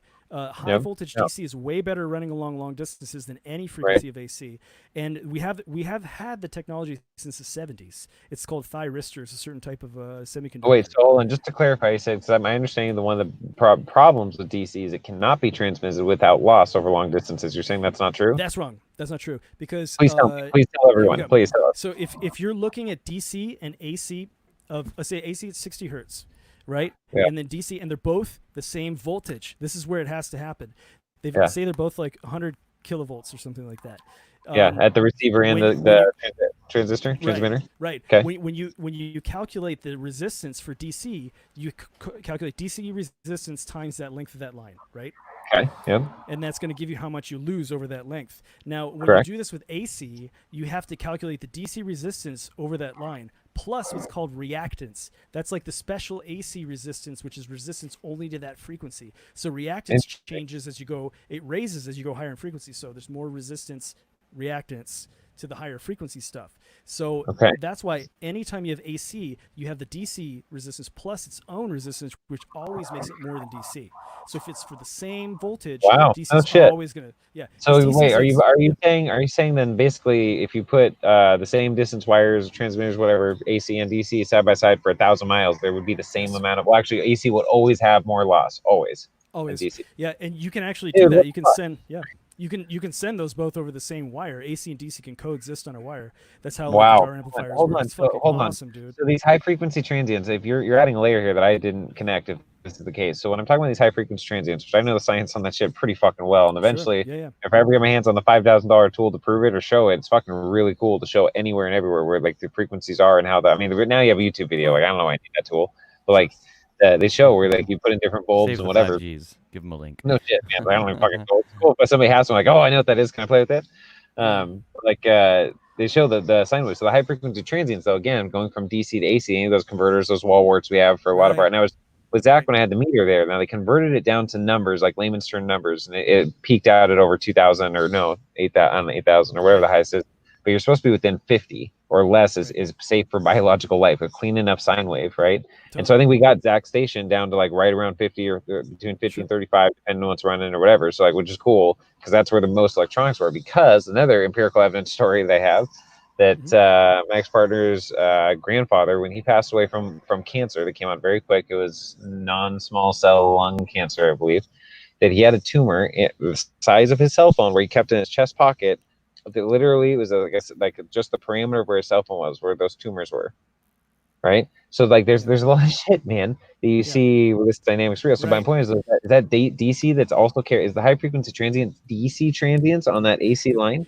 DC is AC at 0 hertz. 0 hertz AC is DC. There's no because AC is your plus and minus are changing. Whoa. On top of the DC core frequency or base frequency, if you will. Yeah, DC is just on. There's no frequency. Right, on or off. Component to DC. Right. Yeah, and you could, if you have the DC plus here at minus below, you can flip it and it's still DC, but it's just like the flow goes in the other direction. AC is like you've got DC and you're going slowly in a sine wave oscillating that. That's how because you watch it. Yeah, the plus and minus works. Void space, and I like it. Perfect. And it's like the same. It's crazy. It flipped me out when I realized you have to actually invert the plus and minus. It's not just the up and down, in the plus and minus. Like 300 down to 0 up to 300. It's 300 down to negative 300 down to positive 300. So that's and when the key is AC is going to create an oscillating magnetic field, because if you have a wire, then anytime you shock it with anything, there's a magnetic field. DC only goes in one direction. That's why if you shock a wire with DC, you can pick up like as a normal magnet. But AC, you just bring it close to stuff and it'll just heat it up like it's an induction stove. You know what I mean? Right. So there's the that sine wave that you were doing just a second ago, can you talk about phase shifting? Because I know for three-phase motors, for example, they're offset, so Yes. they start so Right. then they can maintain a motion. But in Yeah. additional, that's what I'm looking for. What's the Einstein thing? The being able to connect things irrationally. Right. A bicycle traveling space, whatever. Right. Free This association. Yeah, there's the three-phase thing is really, really interesting. It's not as applicable to a future world. It's like three-phase stuff is what will come out of your controller that hooks up to your motor, but the controller itself just needs DC electricity, right? So Yeah. the three-phase thing, what it's designed to do is turn on a thing here, turn on a thing here, turn on a thing here, and each time it pulls the magnet each way, right? Okay, 120 degrees. so really, it's like replacing the actual infrastructure. I mean, as a short-term solution, if there's not some kind of device that everyone can have the power their own energy, which is ideal, even solar at levels maybe that we are efficient enough now or whatever, and inexpensive enough or free, just because everyone should have their own power. So like, but anyway, so like, if we were to replace all the AC lines right now, well, they are DC. They can just be used as DC. So all we do is stop transmitting AC. Jesus Christ! So you're trying to replace the and then you just have every home or every neighborhood or whatever has a transformer. Right. Yes. You replace. It's exactly it. You've totally figured it out. Like, but also you don't necessarily like. We have 3 wires. That's part of the three-phase thing. Is we got 3 wires, and you only need 2, but you can still do this across the 3 wires all the same. So you don't. Right, but totally. they It just gives you more capacity. Right. So current installations of high voltage DC transmitting wires, they're for stuff like a hydroelectric plant or like wind plants, wind towers, turbines. So because imagine you're spinning the wind turbine, and how fast is that going? Like some hundreds of hertz for a huge ass thing, right? So that thing that's spinning, if you're at the plus and minus of it, and you're listening with an oscilloscope, you're going to see the frequency that the thing's rotating at, right? It's beautiful. So that word makes me feel good. Oscilloscope. Dude, and this actually plays in when you're testing. You can actually take an oscilloscope and hook it up directly, just plug it into itself, and then put it close to your wall warts and see how noisy they are. This is like one of the ways that you have to do this for your toy I never bought. I know, lots of videos. I know. You can keep it really cheap too. But with let's see, we're oscilloscope. Oh yeah. So each of those wind turbines, they're not spinning in the same place. It's not like the same position moving together. They're all at their own rotations. They're all independent, and they're at different phase from each other. Right. That makes them at different phase. So when you if you have let's say a gas power plant right now, you've got a big ass power plant, and you're spinning up your turbines, and you're making steam, you're boiling steam with the gas, and you're spinning up your turbine. You actually got to get your turbine to be right in phase, right at the same spinning thing, and like not halfway across. It actually you have to catch it up. So you take the energy from the grid and use it to spin up your turbine and get it to the right thing, and then you start feeding it. But you have to keep it in phase always, and it can go out of phase. But as soon as you switch to the DC transmission, this whole phase thing goes out the window. The whole reactive power thing that burned down that building one time goes out the window. You don't have to worry about it. You can just actually block that stuff 100% with inductors, chokes, and then you can just have only DC moving across the whole way, right? So the whole idea of dirty power can just be like put way in the past. It's a problem, Adam. It's now in my awareness, and it's going to exist in my reality for the world. You're welcome, world. Yeah, dude. Why do you feel like we're not doing this? Yeah. Why do you feel like we're not doing this? Just because we have. I mean, why don't we use better electric cars? We don't have flywheel batteries in our cars. We could be. They have twice the range for the same size as lithium ions. So we have way more advanced technology. But like this is the thing that psychedelics actually connected me to, and the thing that's actually miraculous and inspiring for me is that I went from like wondering how the Tesla Tower works to actually understanding the advanced technology that is being held back from our society. Exactly. There you go, Jasmine. Yeah. That's like there is a glass ceiling in our technology, and we call it planned obsolescence, right? But the only reason that exists is because some people are making a gravy train off of shit like oil, right? Off of shit like lithium, right? Like we just overturned the government in Bolivia over lithium. So they found lithium deposits, and we're like, sorry. Good man. You don't get a country anymore. We thought we gave you a desert. Yeah, that's what is this? Morales. But right on. We have. Jasmine feels like her brain's being refreshed. Mine too, Jasmine. Mine too. Yeah. Bzzz. This is inspiring stuff because this is the vision that we should be having, but like nobody, I don't know anybody who's talking about this type of stuff. This has been And my listen, personal. I've, Yeah. I've just been resonating with you on this shit just to add my validity to the audience. I'm a High licensed five, yeah. electrician. I'm fascinated with electricity. I've taught myself microelectronics and soldering, and like it's just fascinating. As a personal, I'm not like do electricity all day every day, but I've had like there's what he's saying here makes sense on so many levels. Yeah.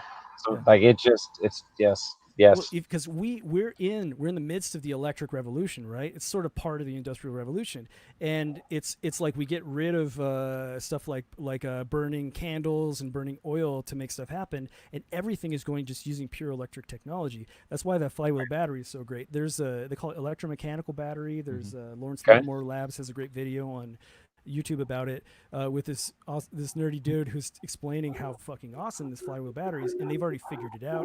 They figured out how to do the containment, the failure modes, and it's way like it lasts for 40 years without any degradation. You know what I mean? So that's there is this next level of technological vision that we should be embracing and just pushing towards, that our car companies are never like. There have been people like the Rosen brothers in the 90s. They tried to get Detroit to embrace flywheel batteries, and Detroit's like, we already did it, you know. And then Formula One had a flywheel battery in it, but it was just to give it a little boost. It was like sort of like just uses a capacitor. They should just use a capacitor.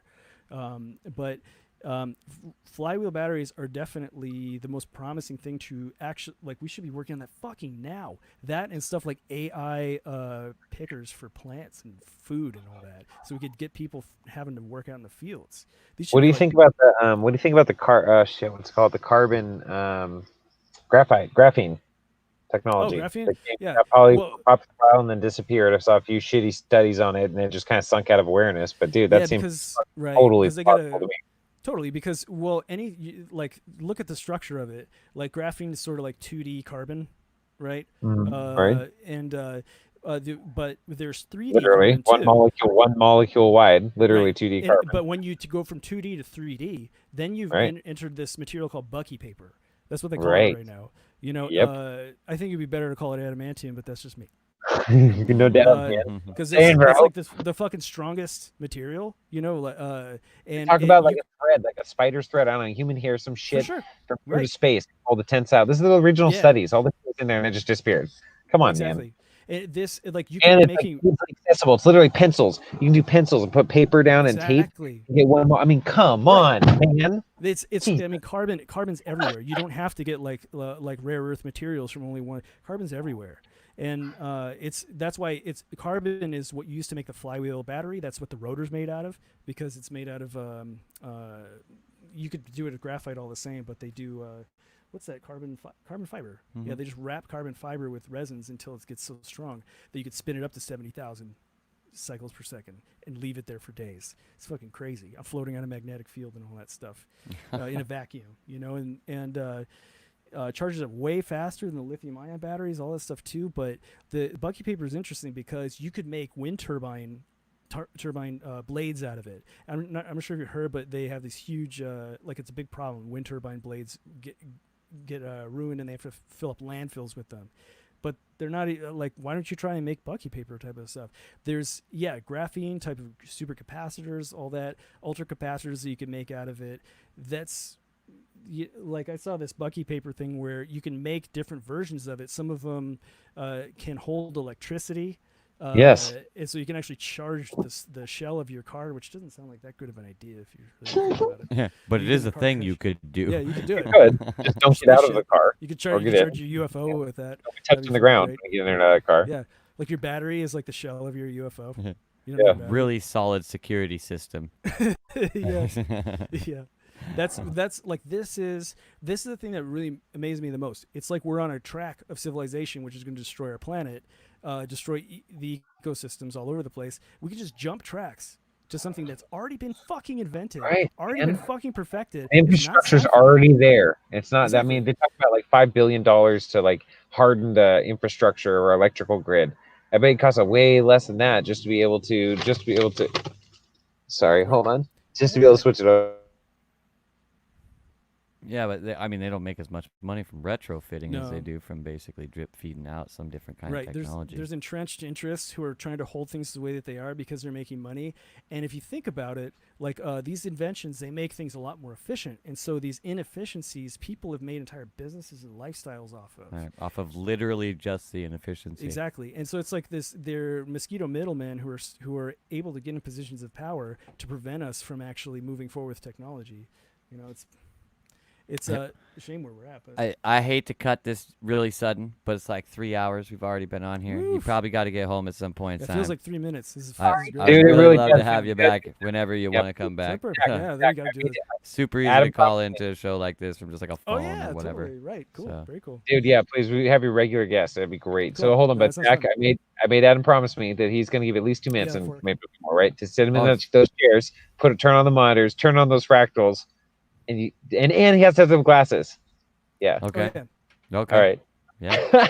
We'll get that set up in here as soon as we get it off of here. I hope I can drive afterwards. Yeah. Maybe not, bro.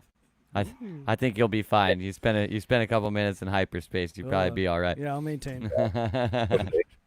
So All really right, appreciate having everybody here tonight. Really appreciate, especially having you here, Adam. Yeah, weird. High five. Really Yeah, just good like to on meet the you, Adam. planet with Yeah, us. great to Like meet good job humanity on having this one.